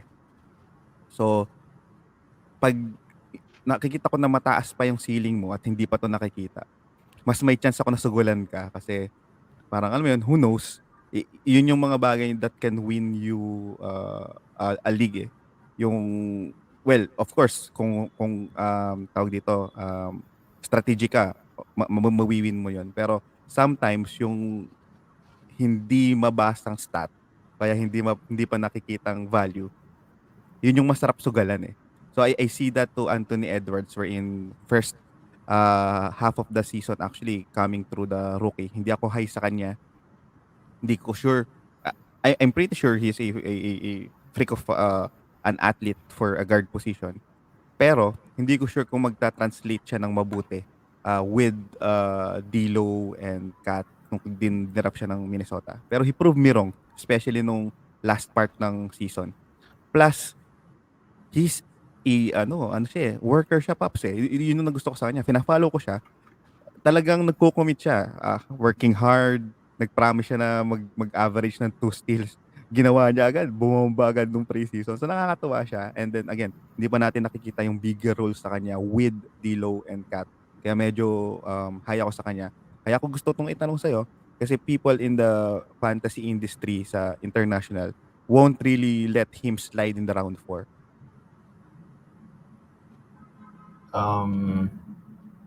I actually agree na nandito siya sa range na to for 4-5 ganun. Usually basta yung point of view ko dito is usually rounds 3, 4, 5. If early pick ka, top 4 pick or late pick ka, usually big man talaga yung ni-draft mo. Pero kung may opportunity ka para i-draft tong si Anthony Edwards, maganda siya kunin this year. Again, it's just the mga players actually na nag-72 games out of 72 games last year. And unfortunately si Ja Morant payat siya sobra. Si Anthony Edwards hindi naman siya payat. So, Quality siya. bulky siya and freak of nature. So tingin ko masustain yung numbers niya from last year, and most likely magandang may improvement. May chance na mag-improve yung free throw percentage niya from 77 to mga 80% ganon. Na-check ko rin yung preseason games niya. Okay siya in terms of steals. And then for a small na SGSF, pwede rin siya magkaroon ng mga almost one block, mga 0.7 ganun, na blocks per game. So malaki yung upside ni Anthony Edwards, and kung nandun ako sa middle positions, I think ilalagay ko siya as part of yung gusto ko kunin na players. True. Isa din siya sa mga ano ko talagang sana makakuha ko nung ilang possible breakout candidates. So isa siya dun sa listahan ko. Of course, itong kasunod si Robert Williams, I think okay siya dito sa side na to, ang think ko kay Time Lord. Masyado lang siyang na-hype nung una. I understand yung upside. Pero kasi Boston Celtics wants to win. I think there's a fine line wherein there will be games na mabababad ng contest si Tito Al kahit na Thunders na siya. Remember, ang mentor ni Time Lord is si Tito Al. That's the reason why nakakita na tayo ng out of position assist at solid mid-range dito kay Time Lord kasi he's been really working a lot with Al Horford. Kaya nga nung last season, nung ite-trade na ng OKC ang si Al Horford, isa yun sa bet ko eh. Kung pwede lang may tayaan, feeling ko talaga babalik ng Boston to. Kasi remember, um, one of the best career years of Al Horford nung tumanda na siya was with Boston Celtics. Kaya medyo hindi ko din basta-basta kukunin si Robert Williams early just because, it's going to be hard to have a player that doesn't really score well and then hindi pa natin sure yung minutes. The upside is there pero I think sakto lang siya dito. So, nothing big here. Gusto ko lang pag-usapan dito nalimutan ko na kung auto pick tong Zion eh. Would you pick him here? Just to wrap up round 5? Actually, won't pick Zion kahit na mag-last siya. Hindi ko, foot injury siya. Tapos naman overweight pa yung issue niya. So True. siya circular reference siya para sa akin. Ano yung unang solve mo? Yung isang nakikita ko kay Zion is magaling siya pumasa eh. So yung Exactly. isang chill na role na pwede niyang gawin is siya yung Point forward. playmaker ng team.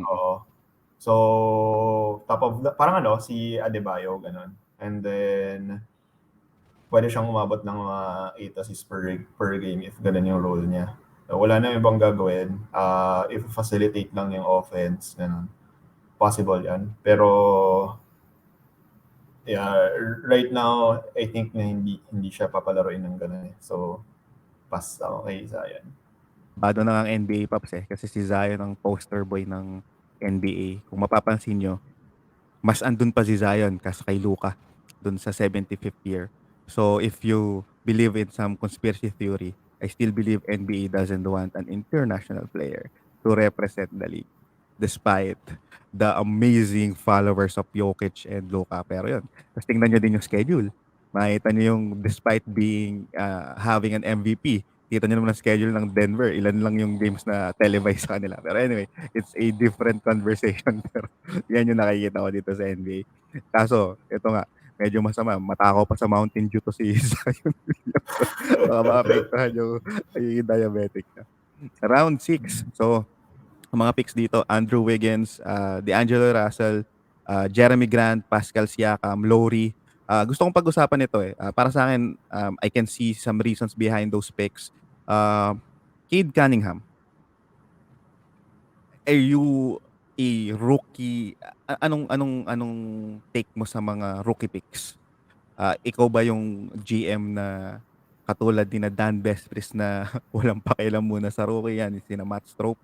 O ikaw yung GM na titingnan mo talaga how they play during college and then checking the preseason and then prospecting that they could that the game could actually translate into the NBA game.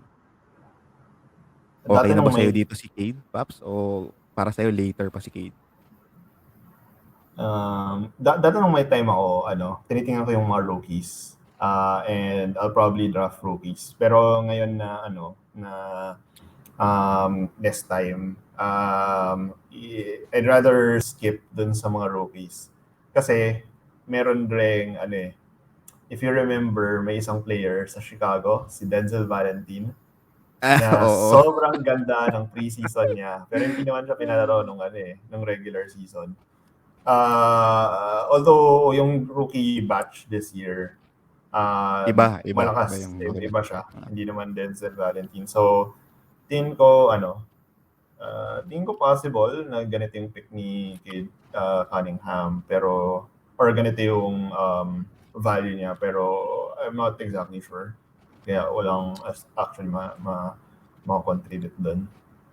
Ako kung tawag dito, kung kailangan mo na talaga ng point guard, for me pwede, pero I can see several other guards as well. Okay lang ako i-drop si Cade dito. Feeling ko siya yung kung si Cade ang titingnan ko, I trust him. I think he's one of the polished players, rookie players this draft. Despite being a guard, kasi I don't usually draft rookie guards eh. Hindi ako masyado high sa kanila.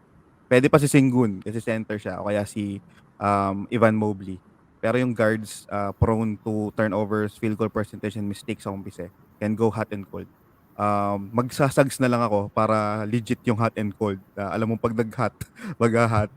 Pag nag-cold, magko-cold. Pero consistent yung playing time. Ang pinaka-concern ko kay Cade Cunningham is how much would Dwayne Casey handle him? Kasi we all know how Dwayne Casey treat the rookies. So, that's also one of the consideration that we should check eh. Yung coaching system.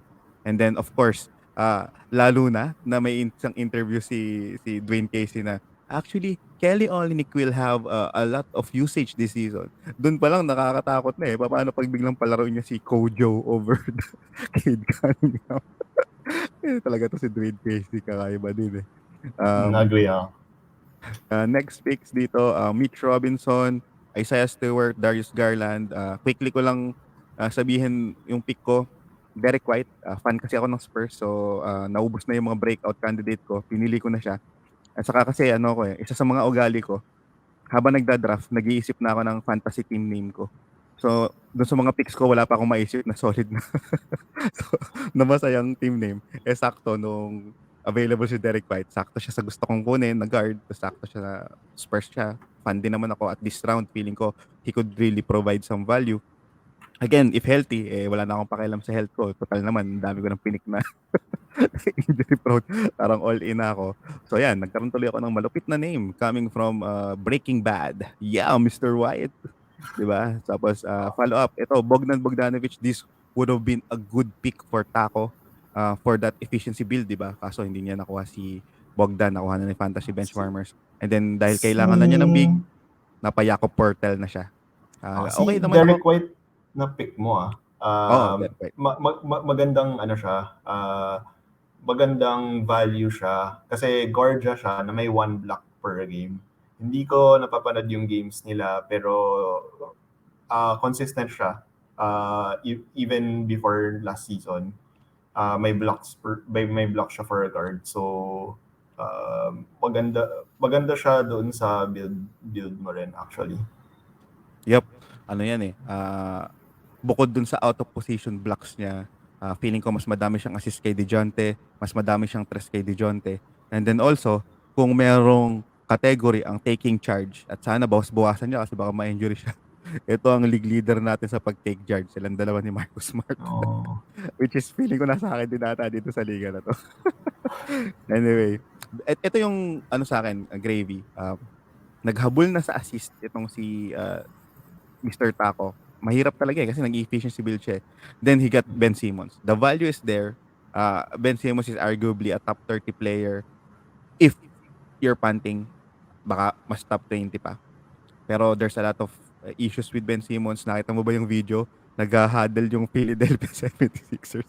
Hindi sumasali si Ben Simmons. Tapos naglalaro siya, may phone pa sa bulsa. So parang it's a another drama king, drama prince na para dito sa NBA. Pero would you get Simmons in that build?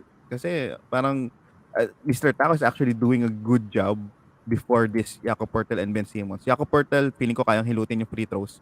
Pero yung Ben Simmons, I'm not sure. Tingin ko dahil malakas yung team ni siya yung ano, di ba? Siya yung nakakuha kay Jokic, di ba? Jokic. Tingin ko kaya niyang hindi ko alam may magic si Jokic eh. Yung isang team ko last season kaya ako nanalo dahil kay Jokic. So, I think good gamble si Ben Simmons kasi ayun, malakas siya assist, steals tsaka assist, steals tsaka rebounds for guard. Even if pangit yung yung free throw, may field goal. So essentially yung build ni Taco, malakas Field goal na agad percentage. siya sa field goal percentage. Malakas siya sa assist. Tapos malakas siya sa assist, rebounds, and then pwede pa dumagdag yung steals if ma-address yung issue ni Ben Simmons. So, I think good siya for yung case ni Taco. Pero, Kaso may ano Rozier siya? pa-pops saka Brogdon. Yun yung parang tinitingnan ko dito eh. In terms of yung efficiency, tapos kung titingnan mo yung players niya, yung mga players niya in the last round, hindi masyado scorer. So getting that additional kick sa scoring at this area, dahil may option pa naman, feeling ko I would rather go that path. Pero I do understand din yung kasi kung steals lang din madaming makukuha sa last round eh. Yun lang talagang out of position assist. Ang problema ko kay Ben Simmons, Paps, hindi yung laro niya statistically, more of yung psychologically. Ano kayang magiging impact sa kanya as a young player having these issues, kung magiging fuel to para magwalwal siya kung saan siya matre-trade, then good.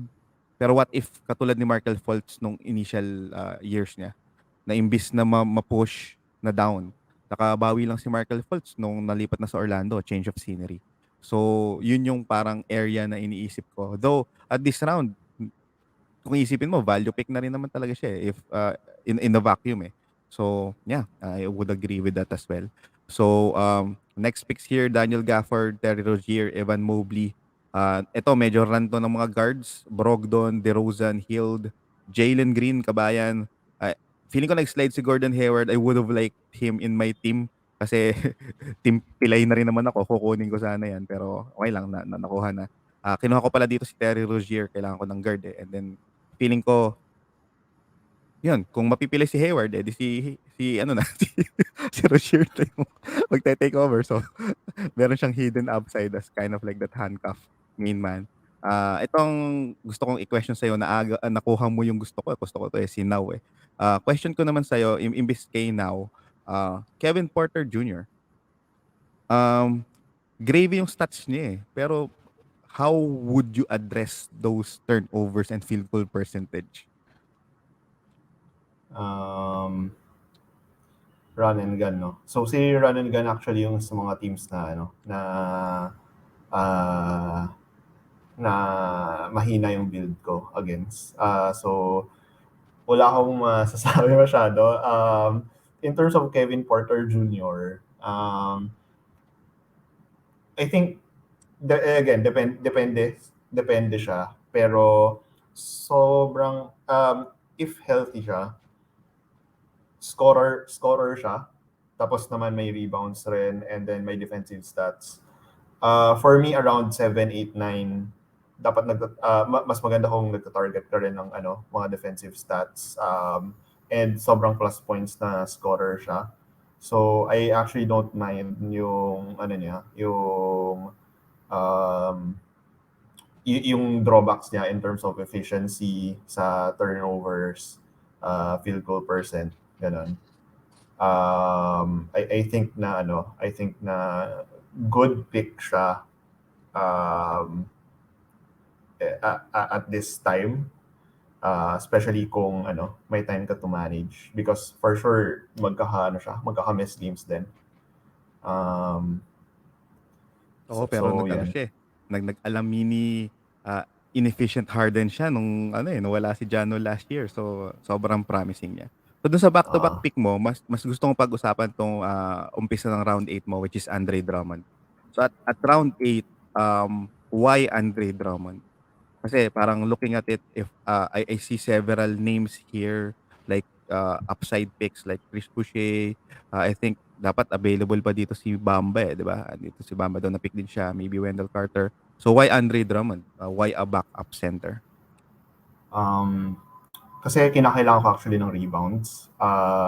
So dapat lang yung isang hugot ko, dapat ipipick ko si Jarrett Allen pero may nag-draft Maaga kaagad si sa Jared kanya. Allen. Oo, nag-draft kaagad sa kanya kaya ayun, Wiggins na lang. Okay. Pero okay lang. Si Drummond one, kailangan ng rebounds. Two, solid siya sa assists eh. I think yung stats niya this year, mga 13 points, rebounds niya, mga 9 rebounds. Tapos yung steals tsaka blocks nasa 2.5 combined. Yes, mababa yung field goal percentage for a center, mababa yung free throw percentage for a center. Mababa yung free throw percentage niya as a whole. And isa siya sa mga kung may Curry Drummond ka, huwag ka na umasa doon sa free throw kasi binabawi lang ni Drummond yung free throw percentage ni Curry. Dahil mataas rin yung attempts niya. Looking at it, si Drummond, good siya sa defensive stats and rebounds. And yun yung kinakailangan ko. Doon ako so assist, defensive stats, rebounds. Yun yung apat na categories na gusto ko i-focus on. Plus, yung tingin ko kay Drummond is may 15 back-to-back games ang Philly. Or basta may 15 times na pwedeng umupo si Joel Embiid. Embiid. And then marami doon is nasa latter half ng season during the playoffs. So, during the fantasy playoffs. So, kaya para sa akin, okay lang matalo ako ng ilang weeks for regular season ng fantasy. But during the playoffs, do or die na yun eh. Kaya Drummond will come handy there. Pag kinompare mo rin nung tinaboy siya sa Cleveland, nung tinaboy siya sa Detroit, maganda pa rin yung per game stats niya eh. Kahit na bad yung treatment. So, tingin ko, solid si Drummond. Pera lang sa Lakers, Paps. Kasi yung unang laro niya, na yung, ano nga ba yung tawag dito? Yung daliri sa paa na may ingrown. Alam mo, game niya. So, yun. Actually, bumaba na talaga yung value nila kay Drummond. Ako, solid, exactly what you said, yun din yung logic behind me. I won't pero hindi ko siya masyado ipa-priority at this round. Though in ROT, I would do that. Kasi in ROT format, solid yung ganong approach.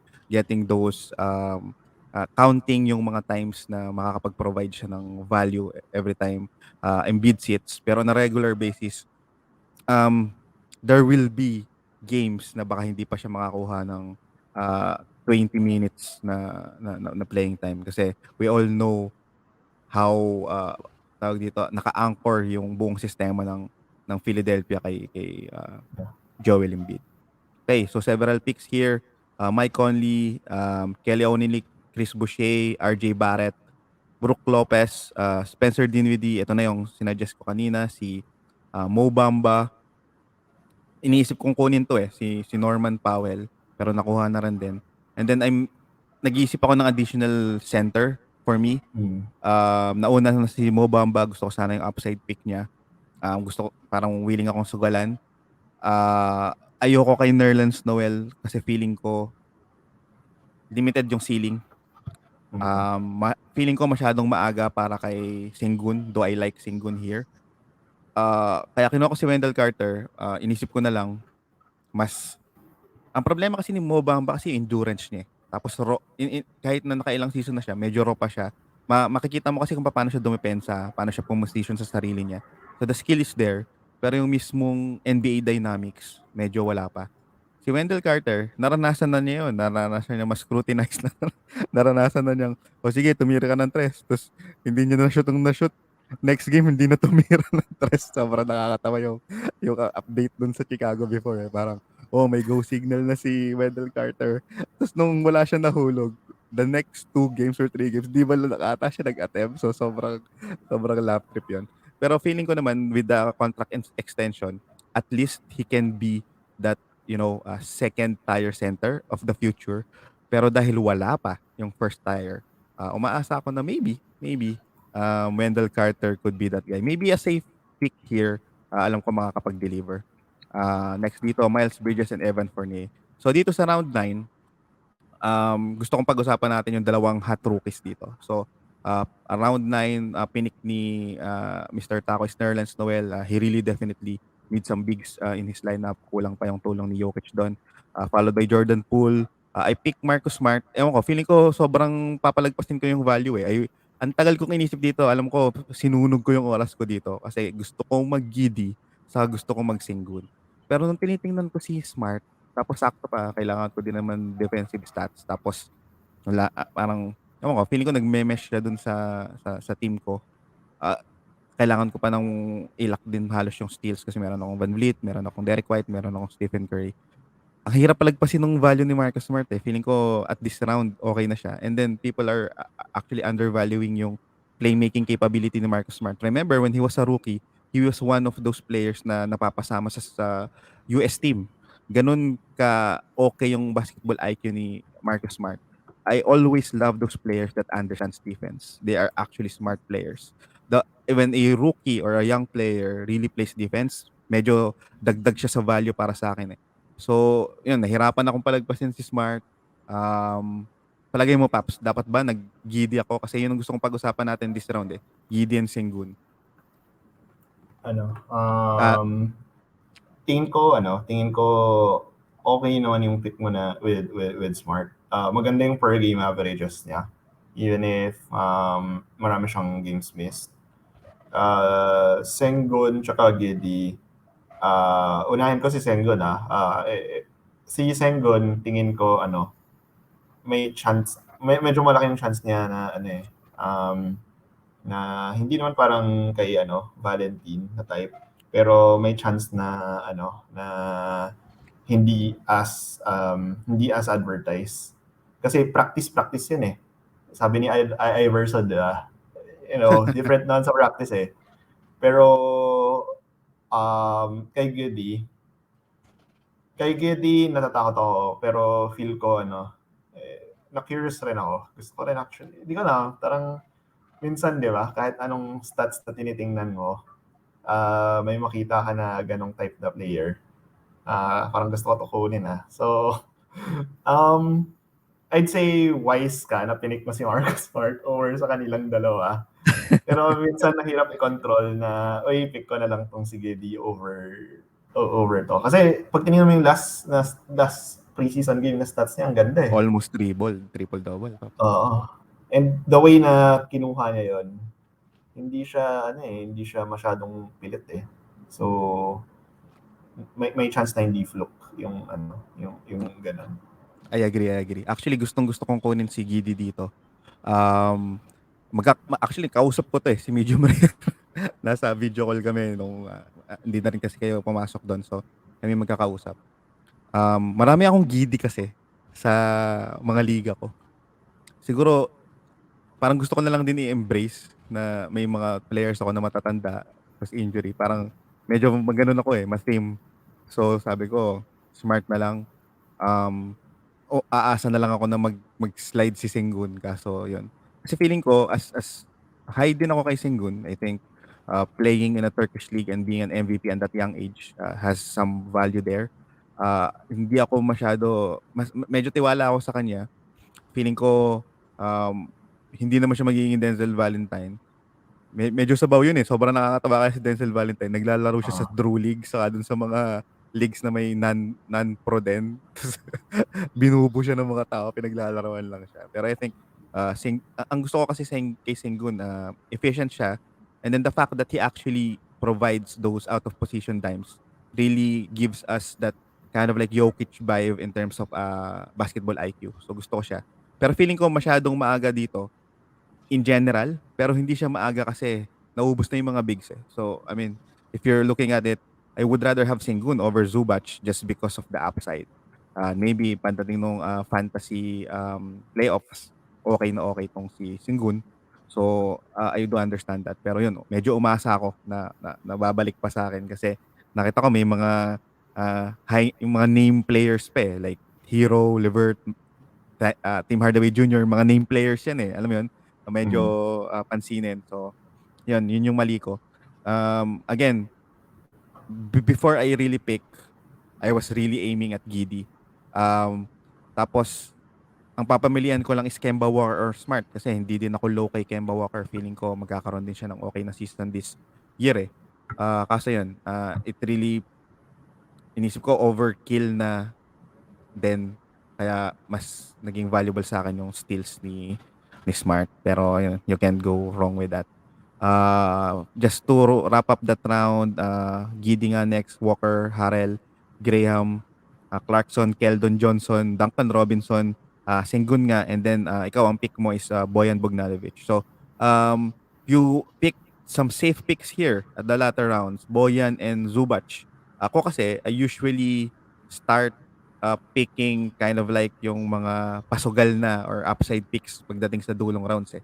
And then you end up picking here. Is it because of the need or you have a different value for Boyan and Zubac? More of need. So, ano talaga, usually yung nakikita ko na na pattern is ideally mag-draft ka ng mga assist, rebounds sa first 4 rounds ganun, and points. And then sa mid rounds, magandang focus would be yung threes, yung steals, blocks, and threes. And then sa late rounds, threes. Maraming threes sa late rounds usually. Apparently dito sa league natin, maagang na-pick si Tim Hardaway, maagang na-pick si Duncan Robinson, maagang na-pick si Joe Harris. So, naiyak na lang ako sa sa threes. Kaya pinik ko kailangan ng threes, kaya ako pinik si Bogdanovic. Si Zubac, gusto ko i-solidify yung blocks tsaka rebounds talaga.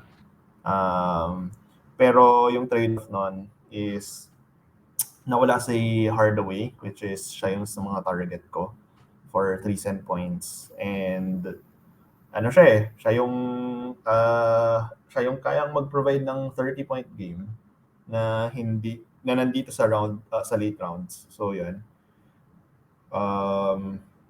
But yeah, again yung sa time, if wala ka masyadong oras, talaga mas maganda na mag-go sa safety picks. So yan. Isa yan din sa gagawin ko sa susunod eh. Dapat talaga kumukuha ako ng mga safety picks eh. So after Zubac, ito na medyo mga safe na to like Harrison Barnes, ito medyo upside pick. Hero, Levert is actually a value here. I was really planning to get Levert here and actually Isaac. Pero yan, followed by Tim Hardaway, TJ McConnell, Ingles, Kyrie Irving, finally was picked. Pwede ko din siyang kunin. DeAndre Hunter, and then Horford. So kaya ko pinili si Horford kasi feeling ko mas madaming may ilalarong game si Horford over kay Isaac despite Isaac offering better fantasy value. Even in the last few weeks, hindi ko ina-expect na sobrang pababayaan nila si Isaac. They're priced forward with the yung injury concern and then with the COVID case niya. Masyadong mahirap pagkatiwalaan yung number of games na mapaprovide niya. So, kung mamimili na lang din ako ng injury, yun na lang mawawala ng unang linggo lang si Tito Al. So, kanina medyo na-explain ko na yung take ko kay Tito Al. Ito yung isa sa mga lagi ko napipick sa majority ng picks ko. Kasi nag-slide siya. I mean, at pang ilang pick na to, lagpas 100 na to eh. He can easily be within top 100 eh when he plays. Nakita naman natin yan last season. Kaya ba niyang gawin yun sa Celtics? Obviously not. Kasi, syempre, ang daming areas dyan. Pero, remember, yung laro niya as a big, hindi naman siya yung barubal na maglaro na makakaapekto masyado yung katandaan niya. He is a very, very smart player. Out of position assist, saktong-saktong blocks lang. Even if he plays 25 minutes to 27 minutes, feeling ko, kukunin ko niyan. Especially wala pa ako masyadong, kailangan ko ng help sa center. So, yan yung parang logic ko behind Al Horford. And then, next pick there is Patrick Williams and Jonathan Isaac.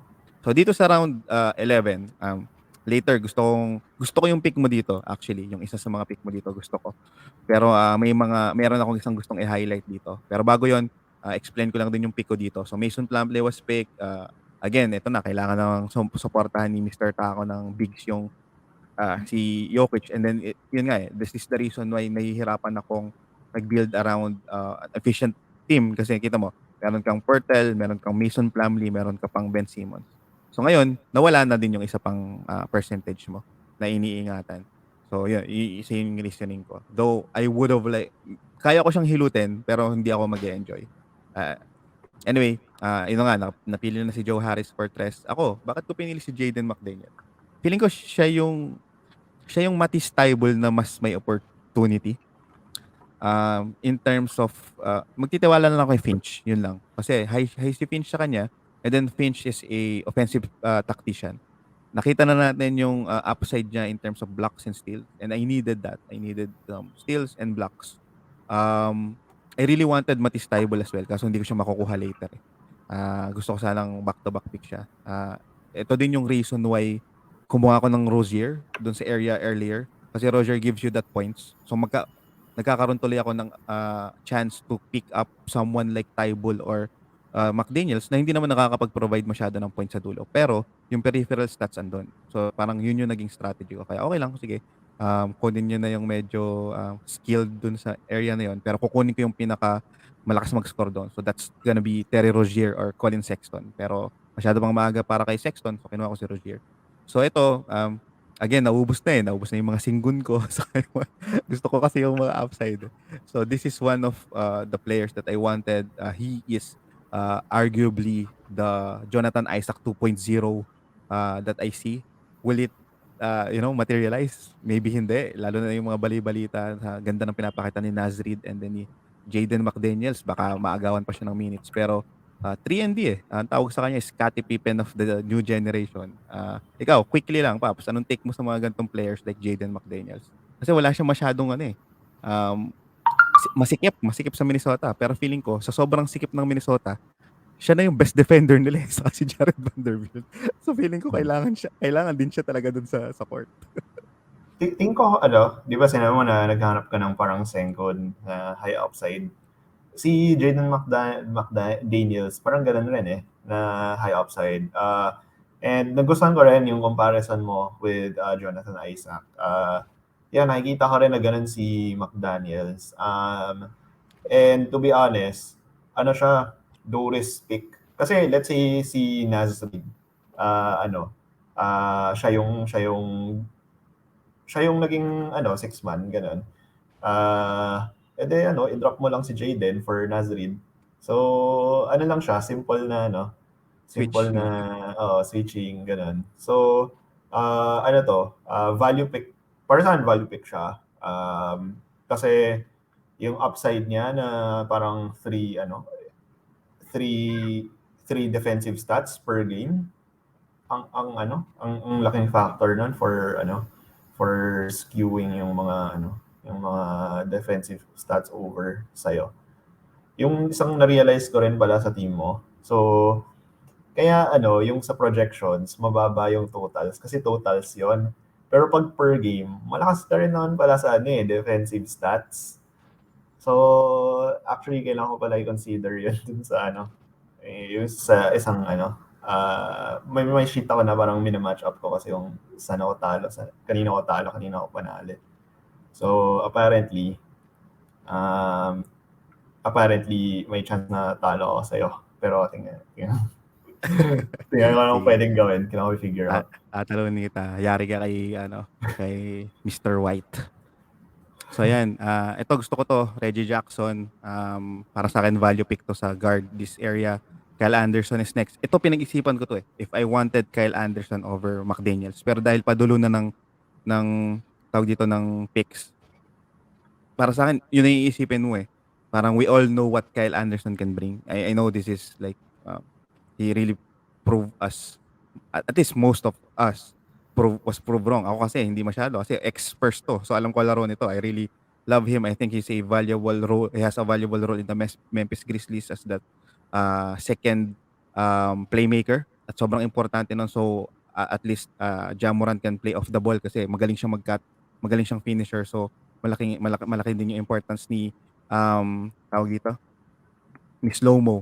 Thing is, Steven Adams is also a good facilitator. So, with Steven Adams na hindi masyado nagagawa ni Jonas Valanciunas, feeling ko mas okay yung playmaking skills ni, hindi naman sobrang layo pero mas okay yung playmaking skills ni tawag dito ni Aquaman over kay Valanciunas. Then healthy si Ja Morant and then andyan si Triple J, lumiliit yung room ng upside ni Kyle Anderson. And then majority nung value niya was tumami yung tres niya, yung scoring niya, and then sobrang facilitator niya. Feeling ko liliit yun. Kaya naisip ko, sige, slide ko na lang ng konti si Kyle Anderson. If in a different drafts, I would have taken him. Pero sa mga different drafts na yun, wala na si Jaden McDaniels eh. So, hindi ko na, ay, ginawa ko na yun. Next dito, si Kuzma. Ito si Adams, nakatago to sa ATP. Si Adams, sobrang lalim. Oo, sobrang lalim. Followed by Malik Beasley, Dennis Schroeder, Precious Achiuwa, Lauri Markkanen. Ito, gusto ko tong pick na to. Seth Curry. Especially if mawawala na si Ben Simmons. Ito yung quick take ko kay Seth Curry. Sobrang undervalued yung nabibigay niya. He doesn't hurt you in any category. He helps you in snipes as well. And then, given that, possibility na mawala si Simmons, and then I don't think makakakuha sila ng sobrang legit na kapalit. What if forward yung kapalit? Feeling ko, masyado bang bata si Maxi sa promising player, pero posibleng madagdagan yung playmaking shorts ni Seth Curry. So, kaya nagustuhan ko yung pick mo dito kay Seth Curry. Medyo undervalued siya. Ikaw ba? Yun din ba yung reasoning mo in picking Seth Curry? Ako kailangan lang talaga ng threes. Yun yung pinaka-reason. And Curry siya eh. So, hopefully, hopefully yung threes niya, threes parang, mas dumami yung 30-point games niya. Kasi, nung playoffs, may ilang 30-point games si Seth, or 20 plus point games si Seth Curry. Yung nakikita ko sa kanya in terms of lineup ng Philly.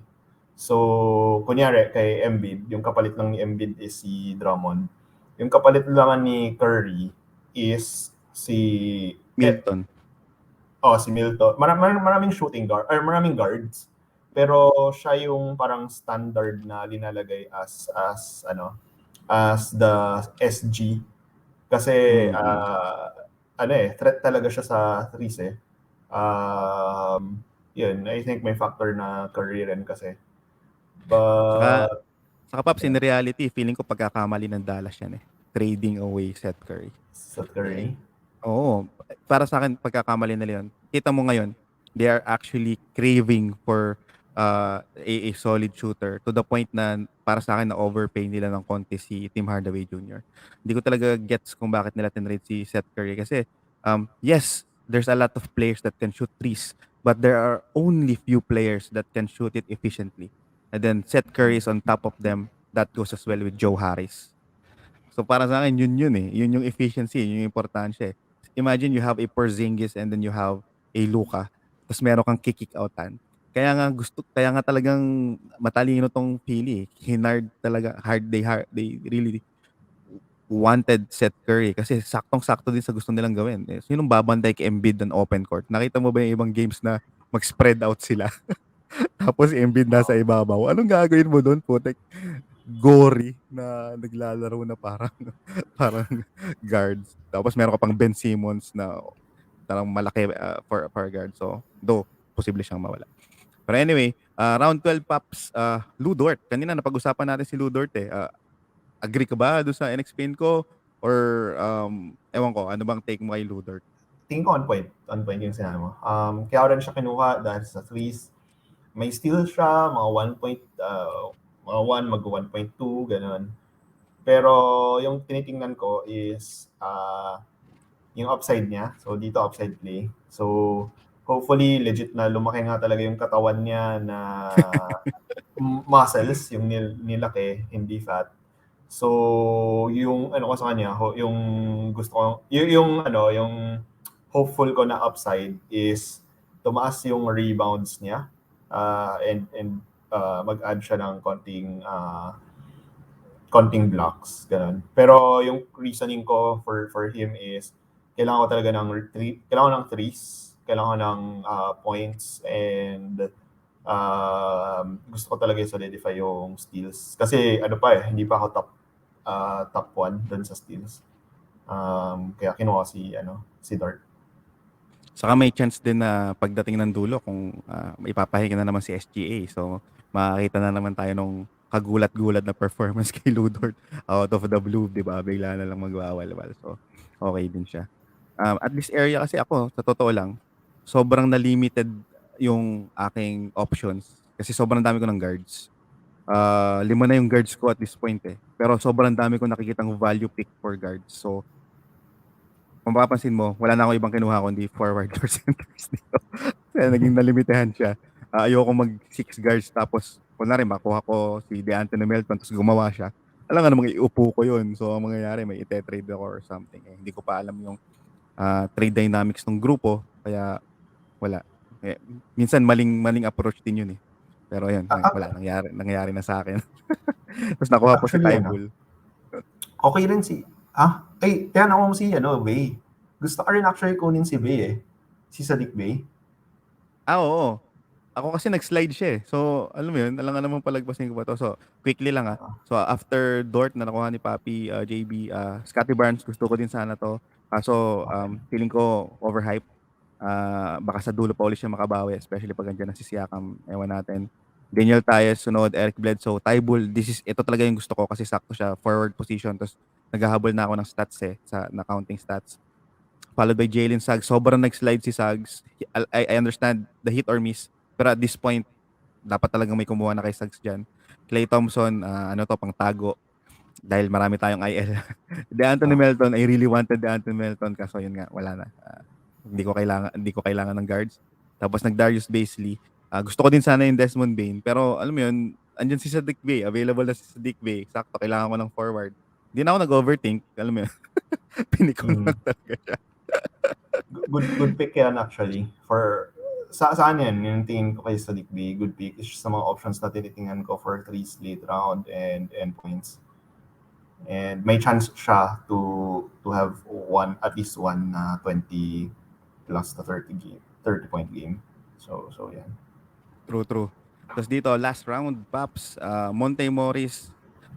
Again, ito na yung area na I would go fences eh. Tatawid na ako, parang hindi na ako kuha ng safe dito kasi pang diin na to eh. Easily, kaya mong i-drop kung sino man ipipick dito, 'di ba? If it didn't go well, edi katulad ng suggestion mo kanina, edi i-drop ko. Kuha ako ng iba. So, nahihirapan akong pumik ng medyo sakto lang, like katulad ni Monte Morris. Initially, nakita ko siya ng upside, pero syempre, grabe yung pinakita ni Bones Highland. Then, andyan pa si Faco, so medyo karambola sila doon. Ito, gusto ko tong pick na to, Jason Tate, especially if you needed peripheral stats, this was a value pick. And then, option ko siya, pero ako masaya ako sa nakuha ko. Shuma Okeke. I think, dun sa projection ko kay Jonathan Isaac, malaki yung gagampanan na role ni Chuma. He really proved that he is actually a good player. Kasi, unang-una, again, sa checklist ko, he really defend well eh. Meron siyang steals. Okay siya. Meron siyang rebounds at tumitira siya ng tres. So, sakto pa, kailangan ko ng forward. So, para sa akin, okay na to si Chuma. Though hindi ata siya maglalaro na first couple of games. Okay lang, meron naman tayong IL+. So, I think at this point, in some sense, feeling ko value pick siya dito. Si Chuma Okeke in terms of upside. Dahil, sino pang maglalaro sa Orlando? Si Robin Lopez. So, yun. Eto, Paps, a few notes before we end. Trey Murphy the third, another rookie. Isa to sa mga hype picks. Trip mo ba siya? With Zion out. And then ako, gusto ko siya as a shooter, pero opportunity-wise, Hindi ko pa sure. There is pat 2 minutes, pero especially kung kailangan mo ng tres, do you think side pick na rin naman eh? How do you see Trey Murphy the third? Yeah, yung last na sinabi mo, yun yung exact na nakita ko sa kanya. Ano siya, value pick, mataas yung upside niya, pero in case it doesn't work out, ang daming options na pwedeng pumalit dun sa stat line niya. So yun. Nakakatakot pa kasi in-starter si Garrett Temple nung isang preseason game. Tingin ko wala yan. Kasi si Garrett Temple, even nung nasa Chicago siya, tignan ko yung history niya, and nasa Brooklyn siya, wala limited lang siya sa fantasy. Vet presence. Hindi, pero kasi yun nga eh. If kakain ng oras si Garrett Temple ng mas malaki sa in-expect. Kasi sana mga 10 minutes lang siya. 15 minutes. Eh dahil bago yung coach, kaya iniisip ko, putik, baka katulad ng Dwayne Case ito ano yung nagpapalaro ng Corey Baka Joseph mag-mix ng siya eh. matagal, di ba? Kasi Oo. di ba sa Chicago, remember last year, may times din na ang daming minutes ni Garrett Temple pero tumatakbo lang siya ng tumatakbo pa. Kaya yun. Anyways, ito, several picks as well. Feeling ko value pick tong Garrett Trent dito. So, ang nangyari Oo. after Trey Murphy, Hayes, Gordon, Griffin. Ito, value pick tong Garrett Trent dito. Binabash siya dahil wala siyang ibang na-offer. Press ka points. Pero at this point, malaking bagay yon kasi unang-una, scorer siya. He can actually give you at least 15 to 20 points. Tapos, tres niya, 2 to 3. So, grabe na yun para sa last pick, di ba? Quality. Hindi lang talaga siya sumakto dun sa pangangailangan ko kasi kailangan ko ng additional rebounds eh. So, hindi ko din siya pinik pero nasa listahan ko siya. Pero ito, quality pick to. Josh Hart, medyo dahil kahit na mataas yung rebound, di ko naman siya nakikita ng mataas na upside. Larry Nance was an option as well pero ewan ko, upside na yung tinitingnan ko dito. Herter, kababayad lang nito, Paps. At ito, gusto ko tong last pick mo. There's a chance that Ricky Rubio really surprise everyone, especially if you needed dimes and steals. Bakit? He's actually the best playmaker there. Buti na nga lang umangat yung laro ni Darius Garland last season. Pero before that, sobrang walang playmaker ang Cubs to the point na nag-average ng mas madaming assists sa mga guards. Si Larry Nance. Ganun ka sabaw yung there are games na mas madaming assists si Larry Nance. Even Andre Drummond, kung natatandaan nyo. Oo. Ganun talaga kakulang yung playmaker niyan. Pero matalino ang Cavs. They added Rubio, maybe hindi pala maybe, for sure to mentor those two guards, especially Garland kasi mukhang medyo nag-sour down sila ng konti kay Sexton. Pero ikaw ba, anong ine-expect mo kay Ricky Rubio? Ako, sobrang solid na pick to para sa akin, para sa'yo. Tingin ko may chance na actually mag-fail yung pick na to for me. Pero again, gusto ko i-solidify yung assists, yung steals. And based sa preseason games nila, parang na-manage naman yung minutes nilang tatlo. And Rubio, marunong siya maglaro even if 22 minutes per game lang siya or less, ganun. So I think good I think okay naman siya for now, pero honestly, the last few rounds may chance na mag-fail yung mga picks ko, but tiningnan ko yung option sa waiver wires, kaya palitan. Yung gusto ko i-highlight yung kay Garrett Trent, yung na-mention mo kanina. Actually, si Michael C. yata yung yung pick 8. Siya yata tong MC. Nung nag-review ako ng draft, ang dami kong natutunan sa kanya. Kasi hindi siya masyadong nagre-reach. And then, True. ang ganda ng composition ng lineup niya. Sobrang ganda ng composition ng lineup niya. So, yun, hindi mo kailangan pala mag-reach even if dun sa sa pick 8, and kung 12 team kayo, round 8, so ang dami ko talagang natutunan. Ganito pala pwedeng mag-pick for 8 position.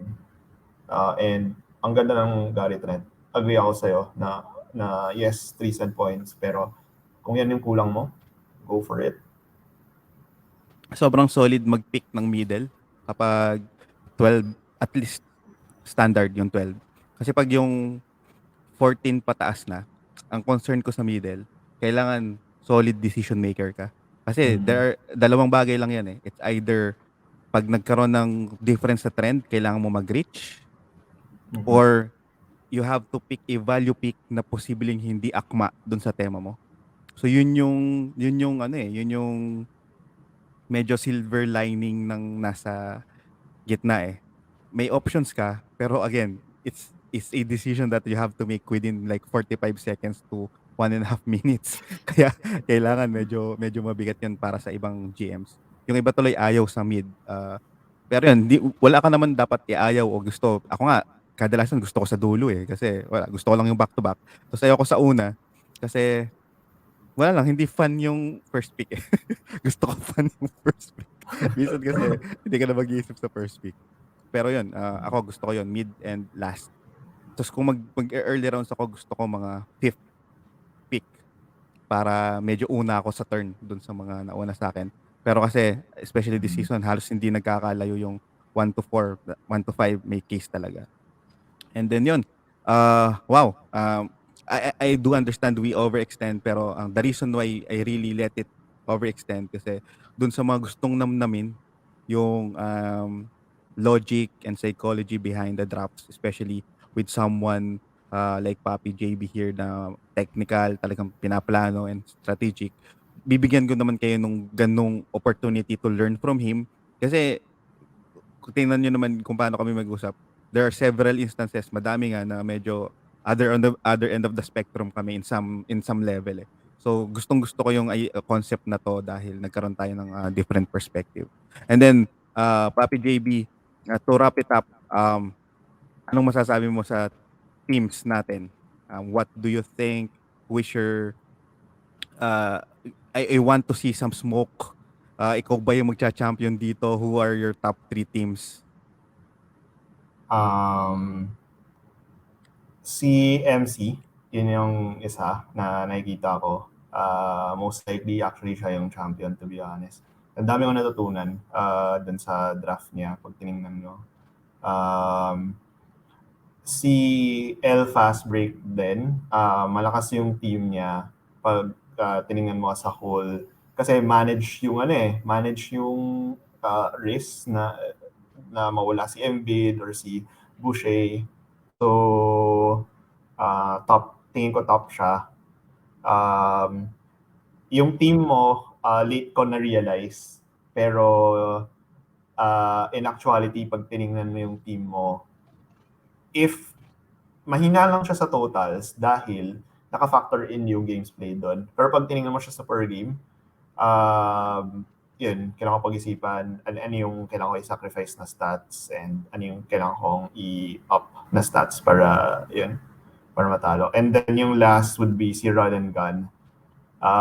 Looking at the stats right now, kailangan ko maghabol ng isang stat cat because or else 5'4 niya ako. And medyo malayo yung range nung yung pagka 5'4. Tingin ko may chance ako may chance mag-champion. But may certain mga if. So hopefully hindi ko makalaban si Run and Gun sa playoffs. And hopefully mag-sit out yung mga players mo once na mag-match up tayo. So yun yung ko. Ako mag-aalay na lang ako ng prutas sa Fantasy Gods para hindi mapilayan yung mga players. Pero ayun, ang daming pwedeng matutunan dito actually kung paano mag-draft yung mga tao, paano sila paano maglagay ng value. Mapapublish ba to yung mismong draft? Kasi sobrang ganda talaga kay Michael C. Like ganun pala yung mag-draft ng ng 8 pick. And then maganda yung commentaries with regards to yung differences ng paano ka magda-draft ng best player available versus kunyari yung sa akin StatCat specific na drafting. So, ano yung different perspective nun? And paano mo siya may execute properly with regards to drafting the best player available. So yan. True. Saka ako, ang nagustuhan ko naman dito kay Michael C. Contribute siya dun sa gusto kong mangyari na maubos agad yung bigs. So, it really skews the draft. Gustong-gusto ko yun. I want, doon na pupush yung mga GMs eh. Kaya gusto ko din talaga itong gawa ng review. Kasi the moment na nagkaroon ng positional scarcity, it's gonna change the game, the whole game. That's the reason why swerte nung magsi-safety. Kasi namumulot ka na lang eh. Ang daming magsaslide for sure. Parang mamimili ka lang ng mamimili. It would have gone different if sakto lang yung pag-pick ng bigs tapos wala masyado nag-reach. Pero yun nga, yun ang gusto ko talaga eh. Nagkakagulo talaga kapag lagi yan eh. There's always a league na merong isang mag-go-horde ng bigs. Actually, hindi lang isa. Almost 2 to 3 teams. At pag nangyari yon sa sobrang konti, tapos dalawang center pa tong liga natin, medyo mabigat yon, mas skew lahat. So yun. Again, thank you so much, Paps. Ngayon, gusto kong i-share mo lang quickly before we end yung mga articles mo. Where can they find your articles?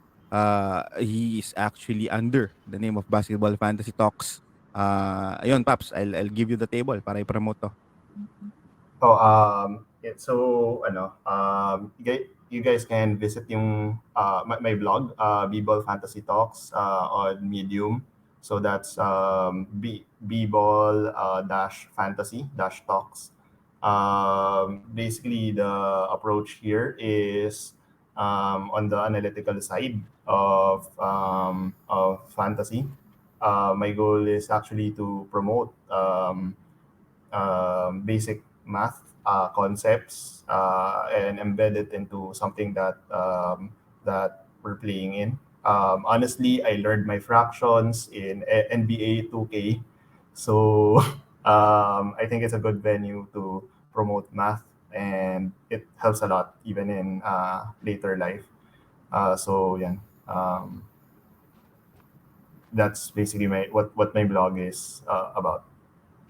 Thanks. Ayun, agree ako dyan. And then, again, it's something that I really wanted to learn. Siguro madami pa lang akong bagay na pinaprioritize. Yun, alam mo naman, part-time natin ginagawa to.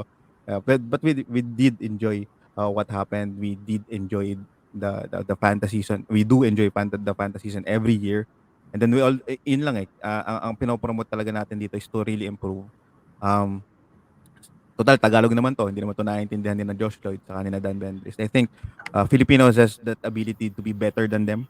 Kasi hindi nila nakikita yung nakikita natin in terms of streetwise ng paglalaro ng basketball. We grew up seeing people play basketball. So para sa akin meron tayong unseen potential to have a niche or have a gut feel in terms of basketball, in terms of learning about basketball. Magiging madali sa atin para pag-aralan to. So di ka pa nakakapaglaro ng fantasy basketball, you want to see some thoughts and guides about it, check nyo tong BBall Fantasy Talks. Makakatulong to sa inyo, especially if you're someone that is inclined in the mathematics side of it, statistics. Ang idadagdag ko lang dito, yes, fantasy basketball is about stats, it's about probability. But again, nag-umpisa yung episode natin, me really putting that specific word into the table. Fantasy. It's about fantasy. Aside from winning, which is we all want, we always want to win in glamour, di ba? Alam mo yun? Minsan, fan ako ng pag-name. Isa sa mga kagustuhan ko sa fantasy, aside from winning, is pag-name ng team. Sunod, pag-execute ng trade. Yung pag biglang magic bunot sa ad drops. Alam mo yun, sobrang daming aspects eh. I remember your article that it's saying that drafting players is half the battle. I do believe that as well. I think I also had an episode about it. Kasi, alam mo yun, kahit na mag-auto-pick ka, there will always be a way to win. Huwag kang mawala ng pag-asa. 82 games yan. Ito lang yun mga paps. Kasi hodang ikaw ang pinakamagaling sa fantasy sa buong mundo. Hindi mo naman nakokontrol yung tuhod ng mga players. Hindi mo naman nakokontrol yung mga mangyayari. There's a a fine line between that projection. Yes, sobrang solid yan as guide, sobrang solid as projection. Pero syempre kailangan nating i-balance yan. And then dahil GM ka, isipin mo na lang mga paps kung bago ka pa lang sa fantasy, i-consider mo na GM ka, general manager ka talaga. You're building something, you're building a team. So ibig sabihin, it should actually have some flavor from your personality. So, we are offering you several points here in this discussion. Merong analytic, merong safe, medyo risky. Iba-ibang flavor eh. Nasa sa inyo yan. Um, nasa sa purpose mo or yung iba gusto lang mag-enjoy. Uh, Again, winning wise, ako gusto ko talagang aralin to. I think uh, talagang susubaybayan ko itong mga post ni Papi JB, and I would suggest for you guys to really check them out as well. Um, Having fun wise, i-incorporate nyo yung personality nyo. It doesn't necessarily mean na may gagayahin kayo. It doesn't necessarily mean na may kokopyahin kayo. But learn. Yun ang importante. Hindi naman, parang wala namang masama sa pangongopya. Pero hindi ko siya tatawagin na pangongopya. It's more of like learning something out of it. And then incorporating your takes as well. Yun ang importante. Kasi that what keeps us apart. Kung ano yung flavor mo, ano yung flavor ko. So, ako, na-build ko yan since nung natuto ko kasi talaga talaga careless ako. I remember few years nung unang mga taon ko. Imagine Paps, ipipik ko si Ibaka ng 5th round dati nung talagang palong-palo pa siya sa OKC. After 2 weeks, dinadrop ko. Ganun ako ka-careless kasi baguhan pa lang ako. Tapos masyado akong driven ng emotion ko. Drop ko na to. So I really started as a super noob tawag dito, fantasy player na hindi nagko-consider. Siyempre, as time goes by, nakikita mo na eh, ba't kaya nanalo to? Ba't kaya ganito yung draft ni JB? Ba't kaya ganito yung, katulad nung logic ni JB kanina, ba't kaya ganito yung draft ni Maxi? So, ni MC. So, alam mo yun, again, the one of the reason why we have a super long discussion here is this is something that is recorded. If you have time, I would suggest for you to check it out. Pakinggan nyo yung mga perspective, pakinggan nyo yung mga angles. Hindi ko na siya minadali. Kanina nag-usap kami ni Papa JB, Paps, baka 1 hour lang tayo. Pero ako, hinayaan ko na siya kasi nakita ko yung value eh. There's some gold mine here. Um, Unfortunately, do sa international na followers, Tagalog siya.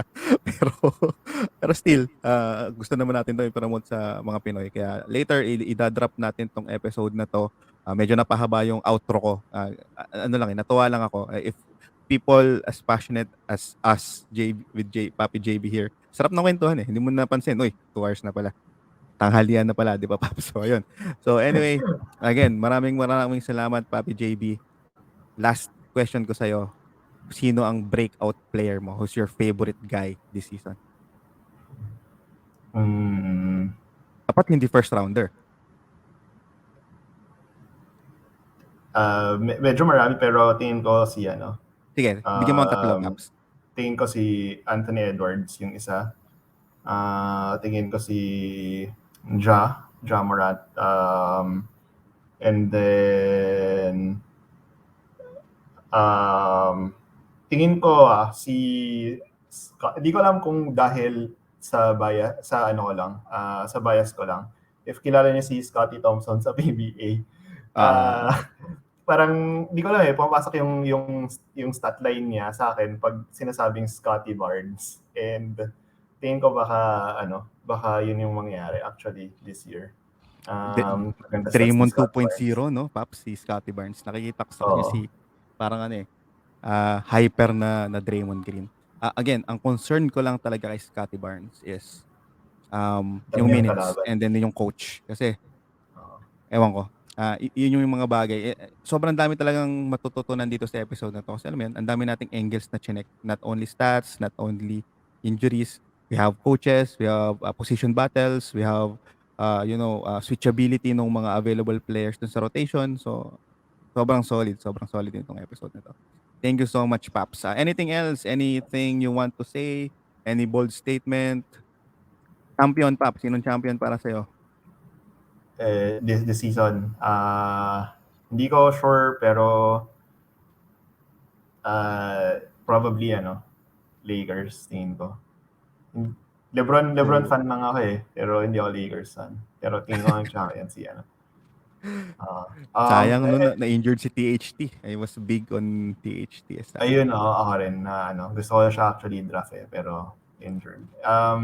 Siguro yun, I think na-mention mo, parang tayong dalawa, or ako personally, dami ko rin natutunan dito sa episode, dito sa draft. So, learning process siya.